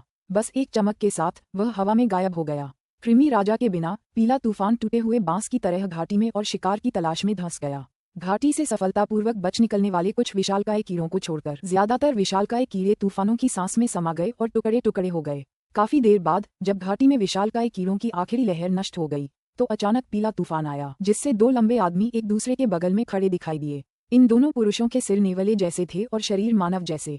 मुख्य अंतर ये था कि उनके अंग सामान्य से कहीं ज्यादा लंबे थे, खासकर उनकी भुजाएं, जो एक सामान्य इंसान से लगभग दोगुनी लंबी थीं। नग्न होने के बावजूद उनके शरीर बालों से ढके हुए थे। ये दोनों साफ तौर पर साधारण नहीं थे। वे जिस तरह खड़े थे वह बांस की बेड़ियों की तरह सीधा था। सबसे आश्चर्यजनक बात ये थी कि उनकी शारीरिक बनावट लगभग एक जैसी थी, मानो वे दोनों एक ही सांचे में तराशे गए हों। दोनों व्यक्तियों ने पूरी घाटी के तूफानी दृश्य पर नजर डाली। तूफान के कारण जमीन पर बनी नाली बह गई और अनगिनत कीड़े इधर उधर बिखर गए। दोनों ने एक दूसरे को देखा और मुस्कुराए। बड़े भाई, अब समय हो गया है। हम इतनी देर से आए हैं और वह जीव लगभग जाग गया है। तुम सही कह रहे हो। अब जब हम यहाँ हैं तो मुझे तुम्हें बताना होगा कि वह जीव बेहद शक्तिशाली है। इसने अनगिनत परीक्षण शिष्यों को मार डाला है। जब आक्रमण करने का समय आता है तो तुम्हें सावधान रहना होगा। अरे, तुम्हें मुझे ये बताने की जरूरत नहीं है। माइंड ट्रांसफरिंग तकनीक से हम अस्थायी रूप से एक दूसरे की ताकत 3-4 गुना बढ़ा सकते हैं। अगर राक्षस हमसे भी ज्यादा शक्तिशाली हुआ तो उसका बचना मुश्किल होगा। इस बार पवित्र वृक्ष द्रव निश्चित रूप से हमारी पहुंच में है। दोनों ने आत्मविश्वास से मुस्कुराते हुए कहा। बोलते बोलते उन्होंने एक दूसरे को हाथों से खींचा और उनके शरीर पीली रोशनी में चमकने लगे। पल भर में वे दोनों पीले तूफान में बदल गए और घाटी से दूर उड़ गए। गुप्त क्षेत्र की गहराई में पहाड़ों के किनारे तक फैली जमीन। दूर से आसमान में दो हरी और पीली रोशनियां एक दूसरे का पीछा करती दिखाई दे रही थीं। दोनों एक के बाद एक चमकीं और आकाश को चीरती हुई प्रकाश की दो धाराओं में बदल गईं। प्रभाव में आकर वे लगभग एक ही समय पर आकाश में विलीन हो गईं।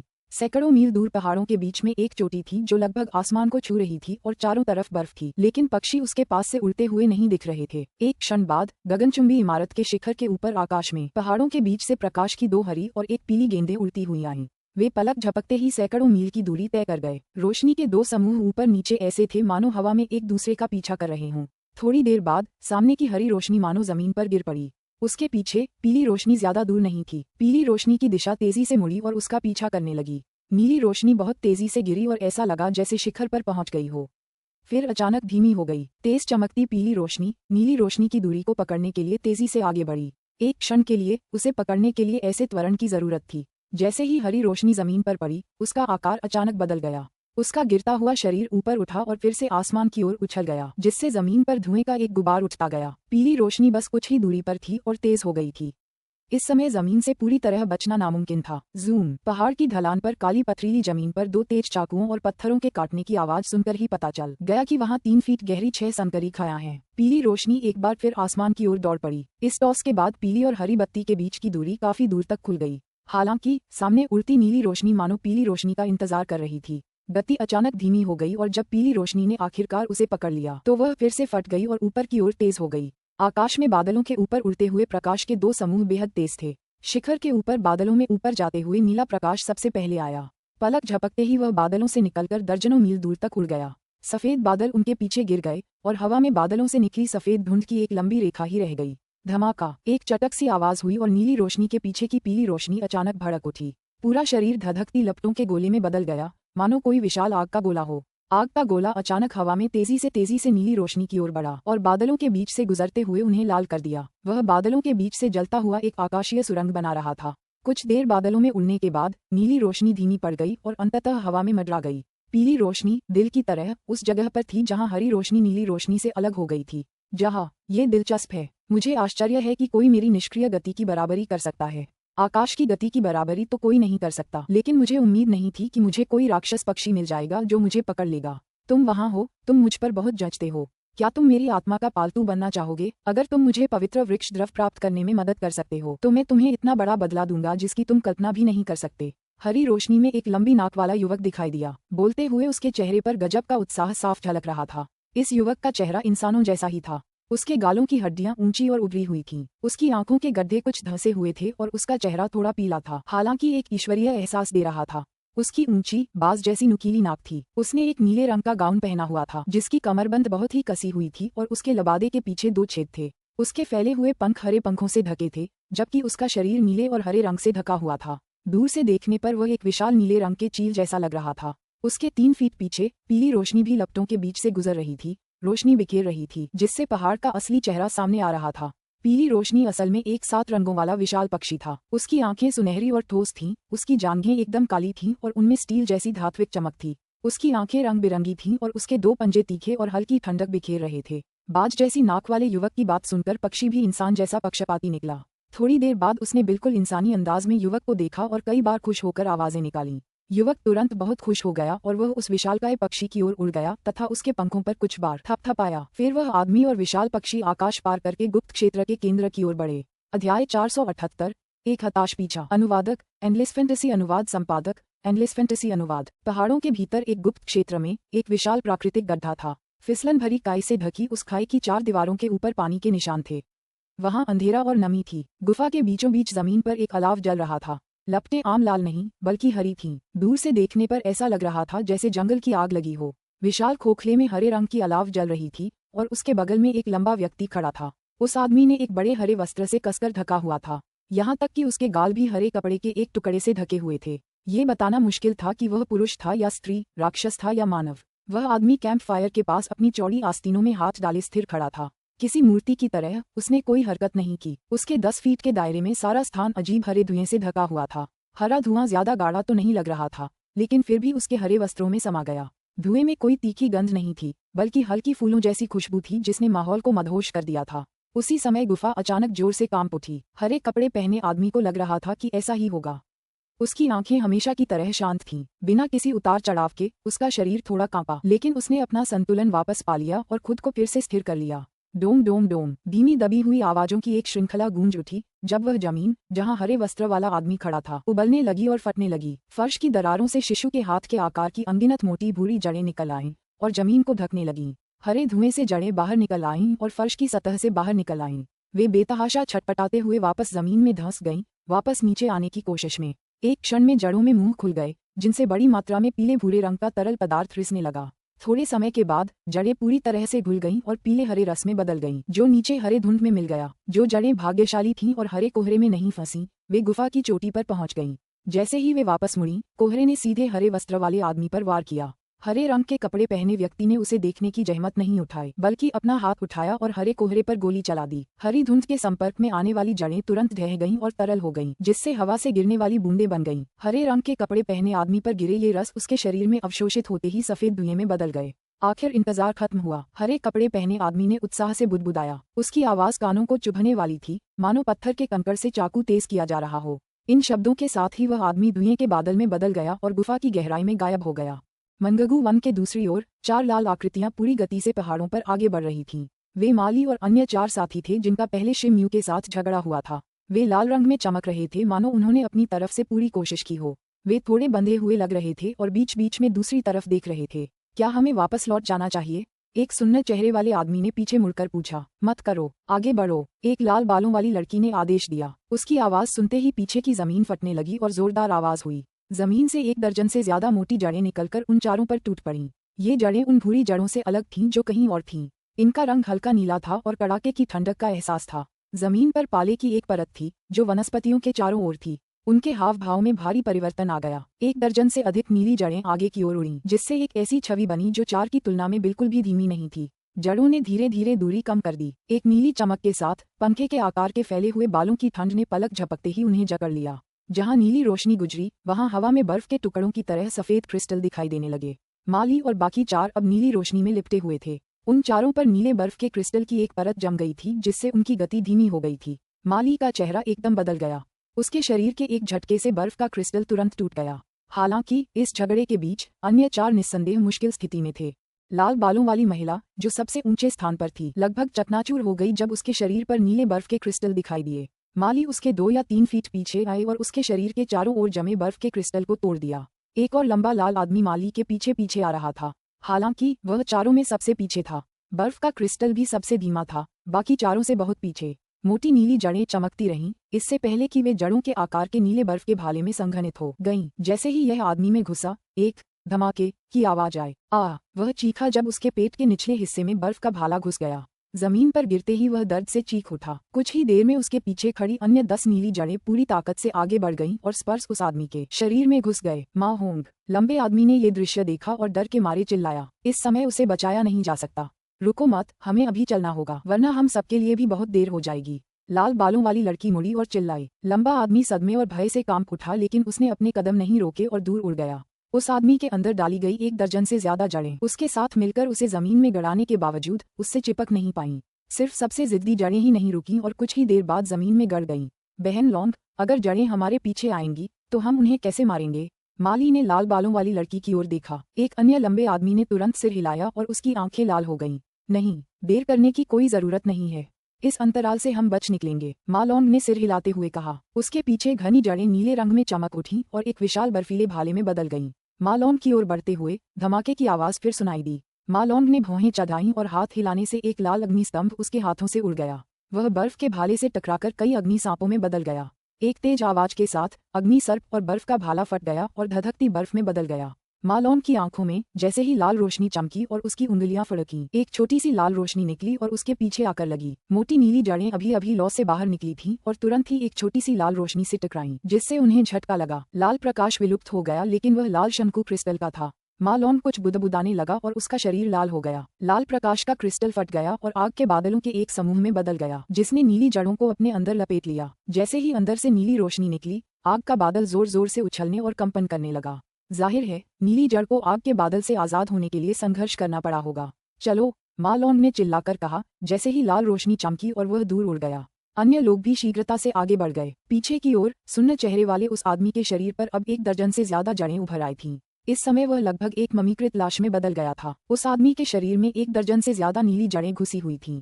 वह किसी जिंदा जीव की तरह छटपटा रही थी और शरीर से खून का सार निगल रही थी। सुन्न चेहरे वाले व्यक्ति का शरीर नंगी आंखों से देखने पर सूख गया और जल्द ही एक सूखी लाश में बदल गया। लाश से ऊपर उड़ते हुए 1 दर्जन से ज्यादा नीली जड़ें हल्की सी कांपने लगीं।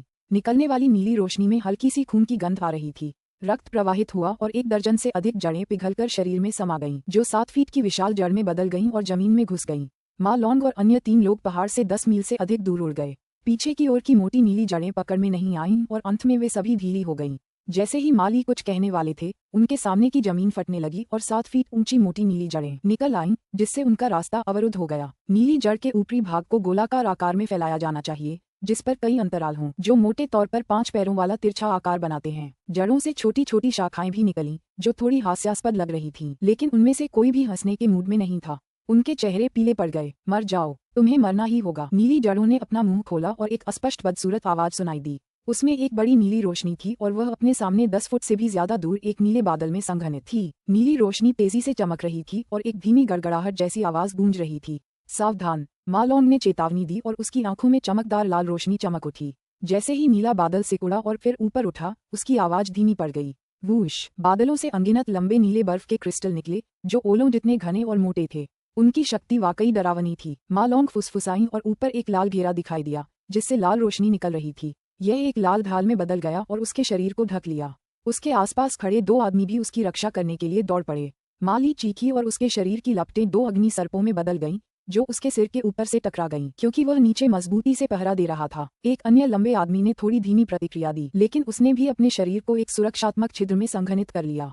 तीनों लोगों पर असंख्य बर्फ के क्रिस्टल बरसाए गए और केले की बारिश की आवाजें गूंजने लगीं। माँ लौंग का चेहरा बदल गया। उसके सामने रखी लाल ढाल जोर से हिलने लगी। उसने जल्दी से कुछ लाल बत्तियां लहराईं और ढाल को स्थिर करने के लिए लाल घेरे में डाल दी।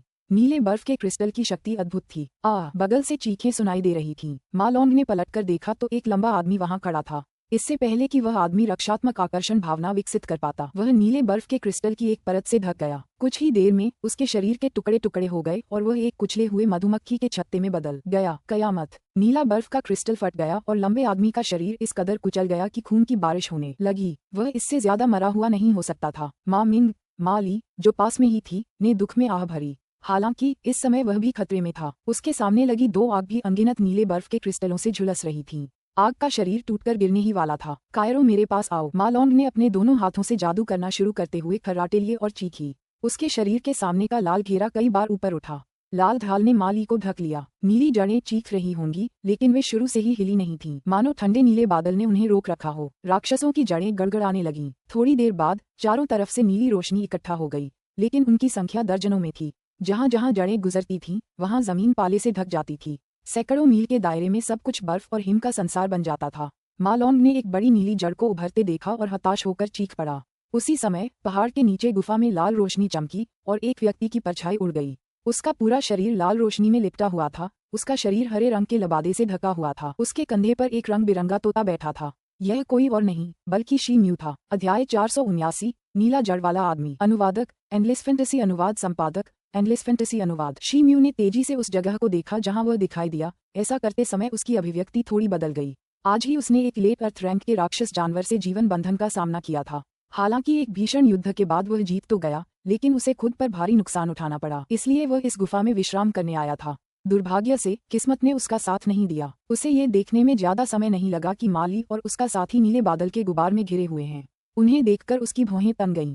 उधर कई ने अपनी घृणा और भी खुलकर जाहिर की। अरे फिर वही बदमाश। ये देखकर कि इस समय शिम्यू ही प्रकट हुआ था, माली को बुरा लगा। हालांकि उसके दोस्त ने स्पष्ट रूप से शिम्यू की उपस्थिति को कम शत्रुतापूर्ण तरीके से लिया। नीली जड़ों से बना विचित्र पक्षी जैसे ही शिम्यू पर नजर पड़ा, जोर से दहाड़ उठा। हवा में बादलों का नीला गुबार झिलमिला उठा और बादल से नीचे गिरे नीले बर्फीले क्रिस्टल मानो अचानक चेतना पाकर शिम्यू की ओर बर्फीली मारक क्षमता के साथ अचानक झपटे। ठीक है, तुम थैली में जाओ, कहे। अब ये तुम्हारे लिए बहुत खतरनाक है। शिम्यू ने तोते को अपनी आध्यात्मिक पालतू जेब में ठूंसते हुए कहा। उसके शरीर से लाल लपटें फूटीं और फिर उसके लाल वानरों की ऊर्जा संरचना में समा गईं, जिसकी छाती के सामने लपटों से बनी दो भुजाएं थीं। जैसे ही लपटें गरजने लगीं और धधकने लगीं, उसके सामने जमीन से आग की एक विशाल दीवार खड़ी हो गई और शिम्यू को आने वाले हमलों से बचा लिया। पव्या बर्फ के क्रिस्टल ऐसे थे जैसे बांध से निकली बाढ़ आग की विशाल दीवार से टकरा रही हो, और दीवार से आग की लपटें कम होते ही छोटी छोटी आवाजें और सिसलिंग ध्वनियां निकल रही हों, मानो ये बहुत जल्द ही डूब जाने वाली हो। शिम्यू ने अपने बाएं हाथ का दस्ताना खींचकर उतार दिया और अपनी हथेली बाहर निकाल दी, जो तुरंत झुलसकर काली हो गई। उसने अपना बायां हाथ आगे बढ़ाया और उसकी पांचों उंगलियों पर कुछ देर के लिए सफेद लपटें जल उठीं, फिर सामने खड़ी विशाल दीवार में धंस गईं। दीवार में आग की लपटों के बीच सफेदी की नई दरारें पड़ने लगीं, जिससे उस पर लगी लाल रोशनी बर्फ के क्रिस्टलों की बमबारी के कारण पीछे हटने लगी। तभी आसपास की नीली जड़ें चमकती हुई पास के एक स्थान पर आकर एक वृत्ताकार आकृति बना गईं। फिर जड़ों से नीली रोशनी का एक समूह फूट पड़ा और कई सौ गज लंबी प्रकाश की एक नीली दीवार में परिवर्तित होने लगा, जिसने तीनों को अपने केंद्र में कैद कर लिया। शिम्यू का शरीर चमक उठा और फिर माली और उसके दोस्त के पास अपनी क्रिम्सन एप एनर्जी कंस्ट्रक्ट के साथ प्रकट हुआ। यहाँ क्या हो रहा है? यह नीली जड़ वाली चीज किस तरह का राक्षस है? नहीं, ये कोई आम राक्षस नहीं है। ये तो हजारों लाखों सिल्विन किंग की जड़ों से प्रकट हुए प्राणी हैं। माँ लॉन्ग ने बहुत जल्दी जवाब दिया। ओह, लेकिन अभी स्पष्टीकरण देने का समय नहीं है ना? क्या हमें इस दुश्मन से खुद को बचाने के लिए मिलकर लड़ना चाहिए? शिम्यू को जो जानकारी मिली उससे उनकी भौहें थोड़ी सिकुड़ गईं, लेकिन उन्होंने स्वीकार किया कि महिला की बात में दम था। वे इस सिल्विन किंग मामले के बारे में बाद में जितना चाहें उतना विवरण बता सकते हैं, लेकिन पहले उन्हें इससे बचना होगा। ये बात ध्यान में रखते हुए शिम्यू को सहमति में सिर हिलाने में ज्यादा समय नहीं लगा। माँ लॉन्ग जाहिर तौर पर एक नया साथी पाकर बहुत खुश था, लेकिन उसके बगल में खड़ा माली ज्यादा खुश नहीं लग रहा था। फिर भी उसने न तो कोई विरोध किया और न ही कुछ कहा। माँ लॉन्ग की खूबसूरत आंखें कुछ देर के लिए चमक उठीं और फिर उन्होंने कहा, हम खुद को इस गुफा में फंसा नहीं सकते, वरना हम जल्दी ही कब्र में समा जाएंगे।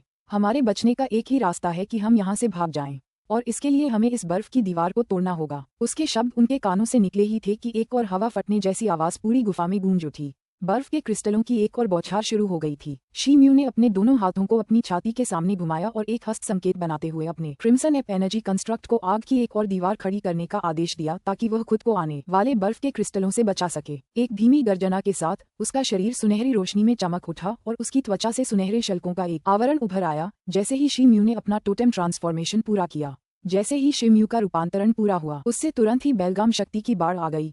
ये वास्तव में लेट अर्थ रैंक की चरम शक्ति के समान थी। ये देखकर मालॉन की मोहक आंखें विस्मय से चौड़ी हो गईं। उधर शी म्यू के शरीर से निकलती क्रूर शक्ति को महसूस करते हुए माली पूरी तरह से स्तब्ध रह गए। अगर यही योजना है तो मैं हमले का नेतृत्व करूंगा। तुम दोनों मुझे वापस दे दो। शी म्यू ने एक धीमी सी गर्जना की। उसके पीछे लपटें भड़क उठीं और 2 ज्वाला पंखों में फैल गईं, जिससे वह लाल रंग की एक लकीर के रूप में हवा में उछल गया। ऐसी दबावपूर्ण स्थिति में शी म्यू ने मालॉन्ग और माली के साथ शिष्टाचार भाषा का प्रयोग पूरी तरह से त्याग दिया। नीला जड़ वाला आदमी गुस्से से चीखा और हवा में मंडराते नीले बादल ने नीली रोशनी का एक विस्फोटक प्रदर्शन किया। पलक झपकते ही हर एक हिमखंड ने अपनी दिशा बदल ली और सीधे शी म्यू पर निशाना साधते हुए उसकी ओर तेजी से बढ़ गया। शी म्यू इन बर्फ के टुकड़ों की ताकत से इतना वाकिफ था कि वह उनसे सीधे टकराने की हिम्मत नहीं जुटा पाया। उसने हाथ हिलाया और क्रिम्सन एप एनर्जी कंस्ट्रक्ट को आदेश दिया कि वह उसे इनसे बचाए। क्रिम्सन एप ने अपना मुंह चौड़ा खोला और सफेद रोशनी की छोटी छोटी धाराओं के साथ मिश्रित शुद्ध नरक की एक बड़ी धारा बाहर निकाली। यह आदिकालीन नरक था जो अब सफेद लौ के साथ मिश्रित था और सीधे बर्फ के क्रिस्टलों से टकराया। धूम धमाका धमाका, हर तरफ चिंगारियां और लपटें उठ रही थीं। आदिकालीन नरक ने बर्फ के क्रिस्टलों की भयानक ठंड को सफलतापूर्वक कम कर दिया और हर एक बर्फ के क्रिस्टल को अपनी लपटों में निगल लिया। फिर वह लाल लपटों के एक स्तंभ में बदल गया जिसमें सफेद लपटें थीं और जो सीधे नीले बादल के गुब्बार में धंस रही थीं। काबूमम, नीले बादल के गुब्बार के अंदर हलचल मची और उछल कूद मच गई। कभी कभी गुब्बार से चिंगारियां और कभी कभी सफेद लपटें निकलती, मानो लपटें बादल को चीर फाड़ कर रख देंगी। नीला जड़ आदमी बुरी तरह चीखा, उसकी आंखें चमक उठीं। उसने अपना सिर पीछे की ओर फेंका और एक और लंबी चीख निकाली। चीख अस्वाभाविक रूप से चुभने वाली थी। ऐसा लग रहा था जैसे किसी के कान के पर्दों से होते हुए मस्तिष्क में सुइयों की धारा बह रही हो। मालॉन्ग और माली ने तुरंत हाथों से कुछ इशारे करके अपने शरीर के चारों ओर जरूरी सुरक्षा उपाय कर लिए। दूसरी ओर शी म्यू अपनी राह पर रुक गया और अपने दोनों हाथ कानों पर रख लिए। उसकी त्वचा लाल और सुनहरी रोशनी में चमक रही थी। इस अजीब सी आवाज को सुनकर शी म्यू के आसपास की जड़ों से आने वाली भयावह नीली रोशनी अचानक कुछ ही मिलीसेकंड में गायब हो गई। यहाँ तक कि उनके आसपास की नीली दीवार भी धुंधली पड़ गई। हवा में नीले बादल का गुबार टूटकर नीले कोहरे की एक लहर में बदल गया जो नीले जड़ वाले आदमी के शरीर में वापस घुस गई। उसी समय हर एक नीली जड़ उस प्राणी के शरीर में घुसने लगी और उसके शरीर में धंस गई। कुछ ही सेकंड बाद हर एक जड़ पूरी तरह से नीले जड़ वाले आदमी में विलीन हो गई। इस बिंदु तक वह घृणित प्राणी अपने मूल आकार से कम 2 गुना बड़ा हो गया था। उसके चेहरे पर अब वास्तविक ठोस चेहरे की विशेषताएं दिखाई देने लगी थीं, जबकि उसके पहले के जघन्य अनुपात वाले अंग लंबे और सुडौल हो गए थे। जो एक जीवित आदमी का व्यंग्यात्मक चित्र लग रहा था, अब वह एक असली इंसान जैसा दिखने लगा था। बस फर्क इतना था कि उसका पूरा शरीर नीले रंग में चमक रहा था और उसके चारों ओर ठंडी धुंध छा रही थी। सबसे बुरी बात यह थी कि उसकी आभा बढ़ती जा रही थी, ठीक स्वर्ग तक। मालॉन्ग और माली बेहद डरे हुए थे। इस समय उनकी शक्तियां, चाहे उनमें किसी भी तरह की गुप्त तकनीकें शामिल हों, सिर्फ पीक अर्थ स्टेज के सामने टिके रहने के लिए ही काफी थीं। लेकिन स्वर्ग श्रेणी के प्रतिद्वंदी के खिलाफ बचने के लिए भी तो बहुत भाग्य की जरूरत होगी। शी म्यू की नजरें अपने नए उन्नत प्रतिद्वंदी पर थोड़ी सी उड़ गईं। उसने धीरे से सांस छोड़ी। उल्कापिंड के लोहे के ब्लेड और छड़ को बाहर निकालते हुए उसके चेहरे पर कोई बदलाव नहीं आया। बाकी दोनों के विपरीत उसे पहले भी कुछ स्वर्ग श्रेणी के विरोधियों से निपटने का अनुभव था। उससे पहले वाले ब्लू रूट मैन में केवल एक प्रारंभिक स्वर्ग श्रेणी के योद्धा जितनी ही शक्ति थी, जिसके कारण शी म्यू अभी भी काफी शांत रह सकता था। उसने नीले जड़ वाले आदमी को आगे बढ़ने का मौका ही नहीं दिया। उसके पीछे जलते हुए पंख लुढ़कने लगे और उनके पंखों के बीच से सफेद रंग की छोटी छोटी धाराएं बहने लगीं। वे फड़फड़ाए और वह चला गया। अगले ही मिलीसेकंड में वह किसी प्रेत की तरह नीले जड़ वाले आदमी के पीछे फिर प्रकट हुआ। काले उल्कापिंड का लोहे का ब्लेड पहले से ही एक चमकदार काली चमक में लिपटा हुआ था। उसने ब्लेड की धार नीले जड़ वाले आदमी पर जोर से मारी और वह जीव हिला तक नहीं। शी म्यू के चेहरे पर खुशी का भाव उभर आया, इससे पहले कि उसका दिल बैठ जाता। उफ! उसका ब्लेड ब्लू रूट मैन की त्वचा में धंस गया। फिर भी उसने तुरंत देखा कि ब्लू रूट मैन की त्वचा से नीली रोशनी की एक मोटी परत निकल रही थी जो ब्लेड को उसे नुकसान पहुंचाने से रोक रही थी। दूसरे शब्दों में, शी म्यू उसकी त्वचा पर एक भी हल्का सा घाव नहीं कर पाया। नीले जड़ वाले आदमी ने एक धीमी सी गुर्राहट भरी और अपनी बाह को लोहे के खंभे की तरह पीछे की ओर घुमाया। उसकी आवाज तेज थी और कान फाड़ देने वाली चीख थी, और ये लगभग उसी समय हुआ जब शी म्यू का ब्लेड उसके शरीर पर गिरा। शी म्यू ने भय से मुंह बनाया जब उसने देखा कि एक बड़ी नीली भुजा उसकी ओर बढ़ रही है और वह अपना विस्तार कर रही है। इस समय वह इससे बच नहीं सका, इसलिए उसने धीमी आवाज में चीख मारी। उसकी दाहिनी मुट्ठी सोने की तरह चमक रही थी और उसने अपनी मुट्ठी नीले हाथ पर जोर से मार दी। बूम! नीली भुजा से शी म्यू के शरीर में एक अदम्य शक्ति का उभार आया। उसका चेहरा अब पूरी तरह से आशंका से तमतमा गया था। उसका शरीर आंधी में एक तिनके की तरह लड़खड़ा गया और उसे जमीन पर कुछ छोटी झाड़ियों पर फेंक दिया। नीले जड़ वाले आदमी ने एक और गुस्से भरी चीख मारी और उसका शरीर फिर से चमक उठा। फिर अचानक वह उस बाग के ऊपर प्रकट हुआ जहां शी म्यू उतरा था, मानो वह अभी अभी टेलीपोर्ट होकर वहां पहुंचा हो। नीले जड़ वाले आदमी ने अपनी बाहें ऊपर उठाईं। उसके दोनों हाथों से नीली रोशनी की धाराएं फूट पड़ीं और बर्फ के 2 विशाल कृपाण बन गए। उसने अपनी छाती के सामने से उसे पार किया और शी म्यू की ओर गोता लगाया। जब शिमयू और ब्लू रूट मैन कुछ ही सेकंड के अंतराल में एक घातक संघर्ष में उलझ गए तो माली और मा लॉन्ग केवल एक तरफ खड़े होकर देख रहे थे। हतप्रभ माली की आंखें चमक उठीं जब उसने मा लॉन्ग को धीरे से खींचा। बहन लॉन्ग, अब जब राक्षस पूरी तरह से उस शिमयू के साथ व्यस्त है। माली के होंठ थोड़े हिले। चलो अब भागते हैं। मा लॉन्ग ने अपना सिर हिलाया मानो खुद को अचंभे से बाहर निकालने के लिए और बिना किसी खुशी के हंसी के साथ जवाब दिया, क्या तुम सच में कह रहे हो? क्या तुमने देखा कि वह चीज कितनी तेज है? हम उसे नहीं पकड़ पाएंगे। क्या सुझाव है तुम्हारा?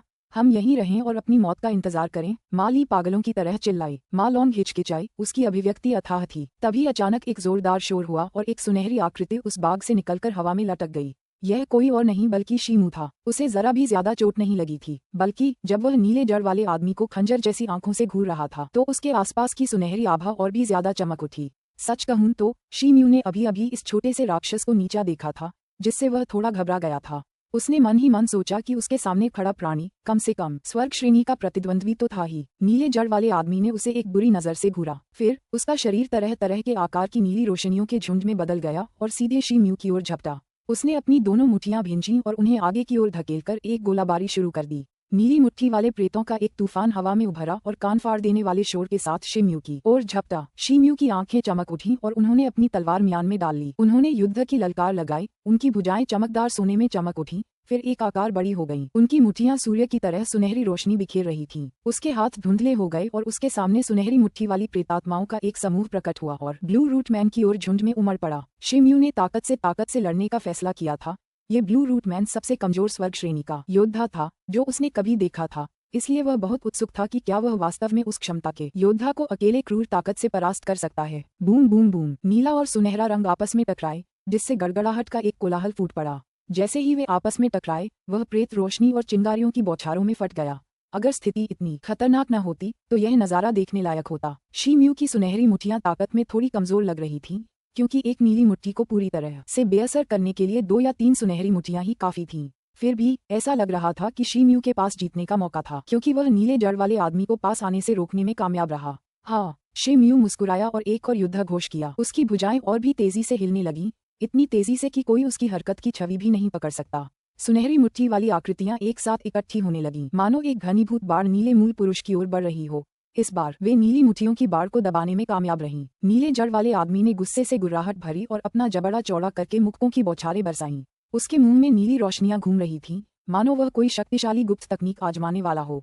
तभी नीले जड़ वाले आदमी के ऊपर हवा में लाल रोशनी की एक चमक दिखाई दी। उसके अंदर एक चौड़ी तलवार थी जिस पर एक लाल रंग के राक्षस का सिर था, जो लगभग 10 गज लंबा था और जो नीले जड़ वाले आदमी के सिर पर नीचे की ओर फटती हुई जा रही थी। भौम, राक्षस के सिर पर लगी चौड़ी तलवार से लाल काले रंग की लपटें निकलीं और ऊपर से नीले जड़ वाले आदमी को डुबो दिया। अध्याय 480, पवित्र वृक्ष द्रव। अनुवादक एंडलेस फैंटेसी अनुवाद संपादक एंडलेस फैंटेसी अनुवाद। लाल रोशनी की चमक में माली और मा लॉन्ग दोनों उस स्थान के निकट आ गए जहां ब्लू रूट मैन था।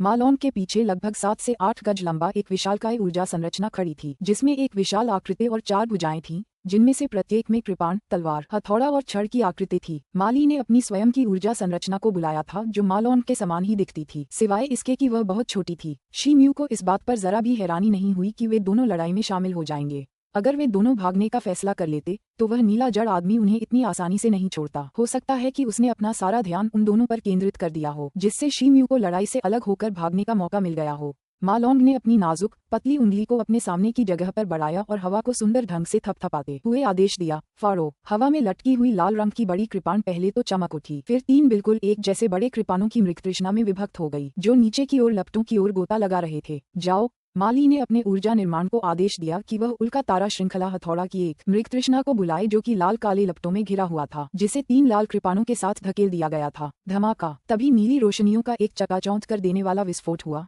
जिनमें से प्रत्येक में ठंडक भरी हुई थी, जो नीचे की लपटों से निकली और ज्वार की लहरों की तरह चारों ओर फैल गई, जिससे उसके चारों ओर की लाल काली लपटें आसानी से बुझ गईं। 3 लाल कृपाण और उल्कापिंड वर्षा वाला चेन हैमर नीली रोशनी से पूरी तरह घिरने से पहले बस 1 सेकंड तक ही टिक पाए और विस्फोट के बल से पीछे की ओर उड़ गए। दूर भेजे जाने की प्रक्रिया के बीच में ही 2 कृपाण और चेन हैमर दोनों अचानक टूट गए और गायब हो गए। लाल रंग का राक्षसी सिर वाला कृपाण अपने मूल रूप में लौटने से पहले अनियमित रूप से चमक रहा था। इस बार उसके ब्लेड पर बर्फ की एक अतिरिक्त परत चिपकी हुई थी। आत्मा का हथियार ऐसे फुसफुसा रहा था मानो उसकी शक्ति बुरी तरह क्षतिग्रस्त हो गई हो। कृपाण का मालिक मा लॉन्ग एक पल में पीला पड़ गया और खांसते हुए मुंह से खून की एक बूंद बाहर निकल आए। उसने तुरंत अपनी ऊर्जा संरचना को आदेश दिया कि वह उसके सामने एक स्थान पर छलांग लगाए ताकि वह नीले प्रकाश की बिखरती लहर को संभाल सके। हालांकि माली की ऊर्जा संरचना नीली रोशनी की उसी लहर से बहुत पहले ही पूरी तरह से नष्ट हो चुकी थी। दानव जाति का युवक खुद एक टूटी हुई बोरी की तरह पीछे की ओर उछाला गया था। उसकी गिरावट केवल मा लॉन्ग के बगल में कई बार लुढ़कने से ही रुकी थी। इस बीच शी म्यू की सुनहरी मुट्ठी वाली मृग तृष्णाओं की सघन बौछार भी इस नीली रोशनी में पूरी तरह से भस्म हो गई। वह आदमी खुद भी नीली रोशनी के प्रभाव का शिकार हो गया, जिससे वह लगभग 10 गज पीछे की ओर उड़ गया और फिर आखिरकार अपने शरीर पर नियंत्रण पा सका। नीली रोशनी के उस अंतहीन समुद्र के भीतर नीला जड़ मानव धीरे धीरे उनके सामने प्रकट हुआ। वह न केवल हमलों से पूरी तरह से स्वस्थ था, उसका शरीर और भी बड़ा हो गया था। अब उसमें 4 भुजाएं उग आई थीं, जैसे कि वह एक बहुभुजाधारी राक्षस हो। उसने अपना सिर मा लॉन्ग और माली की ओर घुमाया और अचानक वह आगे बढ़ गया। उसका शरीर नीली रोशनी का एक निशान बनकर उन दोनों की ओर झपटा। सावधान! शी म्यू चिल्लाया। उसके ज्वाला पंख चौड़े हो गए और वह उन दोनों की ओर बढ़ गया। उसे पूरा यकीन था कि उन दोनों में से कोई भी उस चीज का एक भी वार सहन नहीं कर पाएगा। मा लॉन्ग का चेहरा कागज की तरह सफेद हो गया था, लेकिन हैरानी की बात यह थी कि उसमें जरा भी घबराहट नहीं थी। उसने अपने दोनों हाथों में एक बड़ा सा छल्ला पकड़े हुए उसे हिलाना और हिलाना शुरू कर दिया। जवाब में उसके सिर के ऊपर का वह लाल छल्ला, जो उसके चारों ओर एक दीवार बना रहा था, गायब हो गया। अगले ही क्षण प्रकाश की आने वाली नीली रेखा, जो कि ब्लू रूटमैन थी, अचानक बीच में ही रुक गई। किसी कारण से अब वह मा लॉन्ग की अंगूठी में पूरी तरह से फंस गई थी। ऐसा प्रतीत होता है कि उस ज्वलंत लाल वलय में एक प्रकार की अत्यधिक दुर्जेय बंधन क्षमता थी, जो ब्लू रूटमैन की पाश्विक शक्ति को पूरी तरह से निष्प्रभावी कर सकती थी तथा उसे स्वयं को मुक्त करने से रोक सकती थी। गौर! आग जैसा लाल घेरा मंद पड़ने लगा और अगर ऐसा ही चलता रहा तो पूरी तरह से अंधेरा छा जाएगा। शी म्यू के ज्वाला जैसे पंख और अधिक जोर से फड़फड़ाने लगे और पंखों के मूल आकार से कई गुना बड़े होने से पहले सफेद प्रकाश की एक परत चमक उठी। नीले रंग की पोशाक में वह जहां था वहां से गायब हो गया और ब्लू रूटमैन के ठीक सामने पुनः प्रकट हुआ। उसकी बाईं बांह पूरी तरह जल गई थी और उसकी पूरी तरह झुलसी हुई काली बांह दिखाई दे रही थी, जो सफेद लपटों में घिरी हुई थी, जिसने ब्लू रूटमैन के सिर पर एक मुक्का मारा था। नीला जड़ आदमी उछला, कर्कश स्वर में गुर्राया और अपनी 6 भुजाओं को अपने सामने सुरक्षात्मक क्रॉस की 3 परतों में घुमाया। थूम! शी म्यू का बायां हाथ सीधे उसकी 6 भुजाओं पर लगा। फट! बल से भुजाएं चकनाचूर हो गईं और नीला जड़ मानव और उसे फंसाने वाला लाल लाल घेरा दोनों अपनी जगह से गिर पड़े। जैसे ही वह हवा में तैरा, उस राक्षस ने एक धीमी चीख मारी और एक बार फिर नीली रोशनी में चमकते हुए अपने शरीर से एक चुभने वाली ठंडक की लहर छोड़ी, जिससे उससे 10 गज की दूरी पर स्थित क्षेत्र का तापमान अचानक एक अजीब सी गति से आर्कटिक स्तर तक गिर गया। ऐसा लग रहा था मानो शून्य ही जम गया हो। स्नैप! आग जैसे लाल घेरे पर अब बर्फ की परतें छा गई थीं, जो उसकी रोशनी को क्षीण कर रही थीं। घेरा काला पड़ गया और अगले ही पल वह टुकड़ों में बिखरकर ब्लू रूटमैन से दूर जा गिरा। मा लॉन्ग कराह उठी। उसका सुंदर चेहरा अब पूरी तरह से सफेद हो गया था। उसके 2 आत्मा उपकरण क्षतिग्रस्त हो गए थे। उसकी अपनी आदिम आत्मा भी बुरी तरह घायल हो गई थी। ब्लू रूटमैन ने स्वयं को नीली रोशनी के एक आवरण में ढक लिया और शी म्यू से दूर चला गया। एक व्यंग्यात्मक मुस्कान के साथ शी म्यू के ज्वाला पंख फैल गए। एक बार फिर वह गायब हो गया और फिर नीले जड़ वाले आदमी के पीछे प्रकट हुआ। उसका बायां हाथ अब सफेद बिजली की तरह पूरी ताकत से लक्ष्य पर प्रहार कर रहा था। नीले जड़ वाले आदमी ने एक अप्राकृतिक चीख मारी और भी ज्यादा चमक उठा। रोशनी में उसके शरीर से बिजली की गति से अनगिनत नीली जड़ें फूट निकलीं और उसके चारों ओर लिपट कर एक सुरक्षात्मक कवच बना दिया। शी म्यू की भौहें सिकुड़ गईं, लेकिन वह न तो रुका और न ही अपना मुक्का रोका। उसने अपना मुक्का सीधे ब्लू रूटमैन पर मारा, जिससे सफेद ज्वाला फूट पड़ी। धमाका! 10 नई उगी नीली जड़ें चूर चूर हो गईं, जबकि नीला जड़ वाला आदमी भी सफेद लौ से बुरी तरह जल गया। गनीमत रही कि उसकी जड़ों से बने कोकून ने ज्यादातर प्रभाव को झेल लिया, जिससे उसके असली शरीर को ज्यादा नुकसान नहीं पहुंचा। शी म्यू ने भौहें चढ़ाईं और अपने ज्वाला पंखों को फिर से हिलाया। उसका शरीर एक भूत की तरह नीले मूल पुरुष के बगल में प्रकट हुआ, जैसे उसने एक और मुक्का मारा। नीली जड़ वाला आदमी गुस्से से चीखता रहा, लेकिन अब वह शी म्यू के पंचिंग बैग में सिमट गया था। वह आदमी बार बार गायब होता और दिखाई देता, उसके चारों ओर एक दर्दनाक मुक्का मारता। हर मुक्का उसके शरीर के चारों ओर की सुरक्षात्मक नीली जड़ों के कुछ हिस्सों को चीरता और उस पर झुलसे हुए निशान छोड़ता, जिससे वह और भी ज्यादा एक चिथड़े जैसी दिखने लगी। ये शी म्यू की प्रेत जैसी गति से बिल्कुल भी मेल नहीं खा सकता था। उसे जवाबी हमला करने या उसका मुकाबला करने की तो बात ही छोड़ दीजिए। धुंधलेपन के साथ शी म्यू ब्लू रूटमैन के पीछे पुनः प्रकट हुआ। उसने अपनी बाईं मुट्ठी को फिर से आगे की ओर घुमाया और उसे उसके असली शरीर पर पटक दिया, जो अब अपने कोकून से बाहर आ गया था। फ्वाच! ब्लू रूटमैन के क्षतिग्रस्त शरीर की सुरक्षा अंततः पूरी तरह से टूट गई, जिससे शी म्यू का बायां हाथ उसके शरीर में पूरी तरह से धंस गया, जिससे उसमें एक बड़ा छेद हो गया। नीले जड़ वाले आदमी ने नीले तरल पदार्थ की एक धार थूकी। उसकी आंखें चमक रही थीं, जैसे उसके नए घाव से एक मोटी नीली लता निकली हो और वह सांप की तरह शी म्यू की बाईं बांह के चारों ओर लिपट गई हो। फुफकार! नीले जड़ वाले आदमी ने एक धीमी सी गुर्राहट की और तने को जोर से झुलाकर शी म्यू को खुद से दूर फेंक दिया। फिर छेद से होते हुए वह धरती की ओर ऐसे उड़ गया जैसे कोई नीला उल्कापिंड गिरने ही वाला हो। ये शिम्यू से पूरी तरह से बच निकलने में सक्षम हो सकता है और एक बार फिर अपने शरीर का पुनर्निर्माण कर सकता है यदि यह पृथ्वी तक पहुंच सके। हरे रंग की रोशनी का एक विस्फोट पीछे से ब्लू रूट मैन पर पड़ा। यह एक हरे रंग का ताबीज था जिस पर सभी प्रकार के रून अंकित थे तथा ये किसी भी अन्य उच्च श्रेणी के ताबीज की तुलना में कहीं अधिक मात्रा में आध्यात्मिक ऊर्जा उत्सर्जित कर रहा था। संपर्क में आने पर हरा आकर्षण फट गया और अनगिनत हरे लहसों में फैल गया जिसने ब्लू रूट मैन को अंतरिक्ष में कसकर बांध दिया। अब नीले जड़ वाले आदमी को एहसास हुआ कि वह बिल्कुल भी हिल नहीं सकता। वह तो वहीं हवा में जम गया था। फिर से कुछ धुंधलापन छा गया। उसके बाद शिम्यू नीले जड़ वाले आदमी के सामने प्रकट हुआ। उसके चेहरे पर एक शांत और बर्फीली अभिव्यक्ति थी। उसका बायां हाथ सफेद लपटों से जल रहा था। मैं तुम्हें मिटा दूंगा। शिम्यू ने अपना बायां हाथ ब्लू रूट मैन के सिर पर मारा। उसका सिर फट गया और अनगिनत नीले टुकड़ों में बिखर गया जबकि उसका विशाल शरीर टूटकर एक चट्टान की तरह धरती पर गिर पड़ा। शिम्यू की आंखों में हल्की सी चमक आ गई और उन्होंने अपने बाएं हाथ को लहराया तथा अपने हाथ पर लगी धधकती सफेद लपटों को कृपाण का रूप दिया तथा फिर ब्लू रूट मैन के शरीर को टुकड़ों में काट दिया। टुकड़े धरती पर गिर पड़े और हिलना बंद हो गया। उन ढेरों में कहीं भी कोई दानव नाभिक नहीं था जो कभी ब्लू रूट मैन का निर्माण करते थे। शिम्यू ने आखिरकार राहत की सांस ली, सफेद लपटों और अपने ज्वाला पंखों को वापस अपने शरीर में समेट लिया और फिर जमीन पर बैठ गया। जोर जोर से हाँफते हुए उसका बायां हाथ एक मध्यम श्रेणी के स्पिरिट स्टोन पर था। भाई बहन की जोड़ी भी कुछ खास अच्छी नहीं लग रही थी। माँ लॉन्ग जमीन पर निढाल होकर गिर पड़ी थी। उसकी क्षतिग्रस्त आदिम आत्मा के कारण उसका चेहरा सफेद पड़ गया था। माली की हालत और भी खराब थी। उसके कपड़े फट गए थे। कुछ जगह तो इतनी गहरी चोटें थीं कि उसकी हड्डियां भी दिखाई दे रही थीं। इससे भी बुरी बात ये थी कि उन चोटों के आसपास अभी भी नीली ठंड की एक मोटी परत घूम रही थी। वह कांप रहा था और अपनी आंतरिक शक्ति को जुटाने की कोशिश कर रहा था ताकि कड़कड़ाती ठंड उसके शरीर में फैलने से रोक सके। तीनों को अपने आप को संभालने में लगभग आधा घंटा लगा। यह नीच व्यक्ति सोचता है कि इस सिल्विन राजा के बारे में अब विस्तार से बताने का ये सही समय है। शिम्यू ने अंततः चुप्पी तोड़ते हुए पूछा। दोनों ने एक दूसरे को अलग अलग भावों से देखा। फिर माँ लॉन्ग ने धीरे से खांसते हुए कहा, हाँ आदरणीय महोदय, आपकी जान बचाने की महान कृपा का बदला चुकाने के लिए हम आपको पूरा सच बता सकते हैं। देखिए, सिल्विन किंग कोई सामान्य राक्षस नहीं है। यह एक राक्षस है जो पर्यावरण के सार और चंद्रमा और सूर्य के सार से पोषित होकर पौधों द्वारा निर्मित होता है। वह सोच में पड़ गई और बोली, इसके शरीर में पवित्र वृक्ष का द्रव्य समाहित था, एक अविश्वसनीय रूप से बहुमूल्य खजाना जो केवल 1 करोड़ वर्षों में बनता है। ऐसा कहा जाता है कि यह अपने आसपास की दुनिया की हर ऊर्जा और सार का क्रिस्टलीकृत मिश्रण है और जो लोग इसे ग्रहण कर लेते हैं उन्हें अपनी साधना में अपार लाभ प्राप्त होगा। इस शे ने रास्ते में देखा कि कई बड़े परिवारों के युवक जमीन के बीचों बीच भाग रहे हैं। क्या ये सब सिल्विन राजा के लिए आए हैं? यह सही है, माँ लॉन्ग ने सिर हिलाते हुए कहा, लेकिन मुझे ये बात समझ नहीं आ रही। हरे पानी में ये हरी भरी पहाड़ियाँ हर 10 साल में खोली जाती हैं, जहाँ शिष्यों और अभ्यर्थियों का तांता लग जाता है। अगर वनवासी राजा हमेशा से यहीं रहे हैं तो इसे तो बाकियों ने सदियों पहले ही खोज लिया होता। कोई इतना यकीन कैसे कर सकता है कि 10 लाख साल में एक बार मिलने वाला ये पवित्र वृक्ष द्रव आज भी मौजूद है?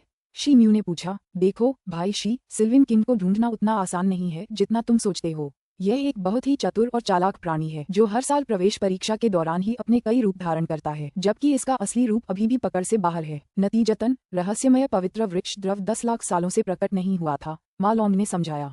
इस तारा क्षेत्र के कई प्रमुख परिवारों की भविष्यवाणियों और अनुमानों के अनुसार किसी कारणवश सिल्विन किंग का असली शरीर इस बार इस परीक्षा में प्रकट हुआ है। यही वजह है कि इस बार इतने सारे शक्तिशाली युवा और प्रतिभाशाली लोग प्रवेश परीक्षा में सफल हुए हैं। ओह, मैं समझ गया, शिम्यू ने सोचते हुए सिर हिलाया। माँ लॉन्ग की खूबसूरत नजरें शिम्यू पर पड़ी और एक अजीब सी भावना क्षण भर के लिए उसकी आंखों में उतर गई। भाई शी, हम दोनों भी इस खजाने के लिए यहाँ हैं, उसने कहा। अगर आपकी इसमें रुचि है तो आप उस सिल्विन राजा की खोज में हमारे साथ शामिल हो सकते हैं। आपकी अपार शक्तियों और हमारी संयुक्त सेना के साथ हम वास्तव में एक मौका पा सकते हैं, और अगर हम सचमुच उसे पा लेते हैं तो हम खजाने को 3 भागों में बांट सकते हैं। पवित्र वृक्ष द्रव भले ही ज्यादा न हो, लेकिन उसकी एक बूंद भी अवर्णनीय मूल्य और शक्ति से भरी होती है।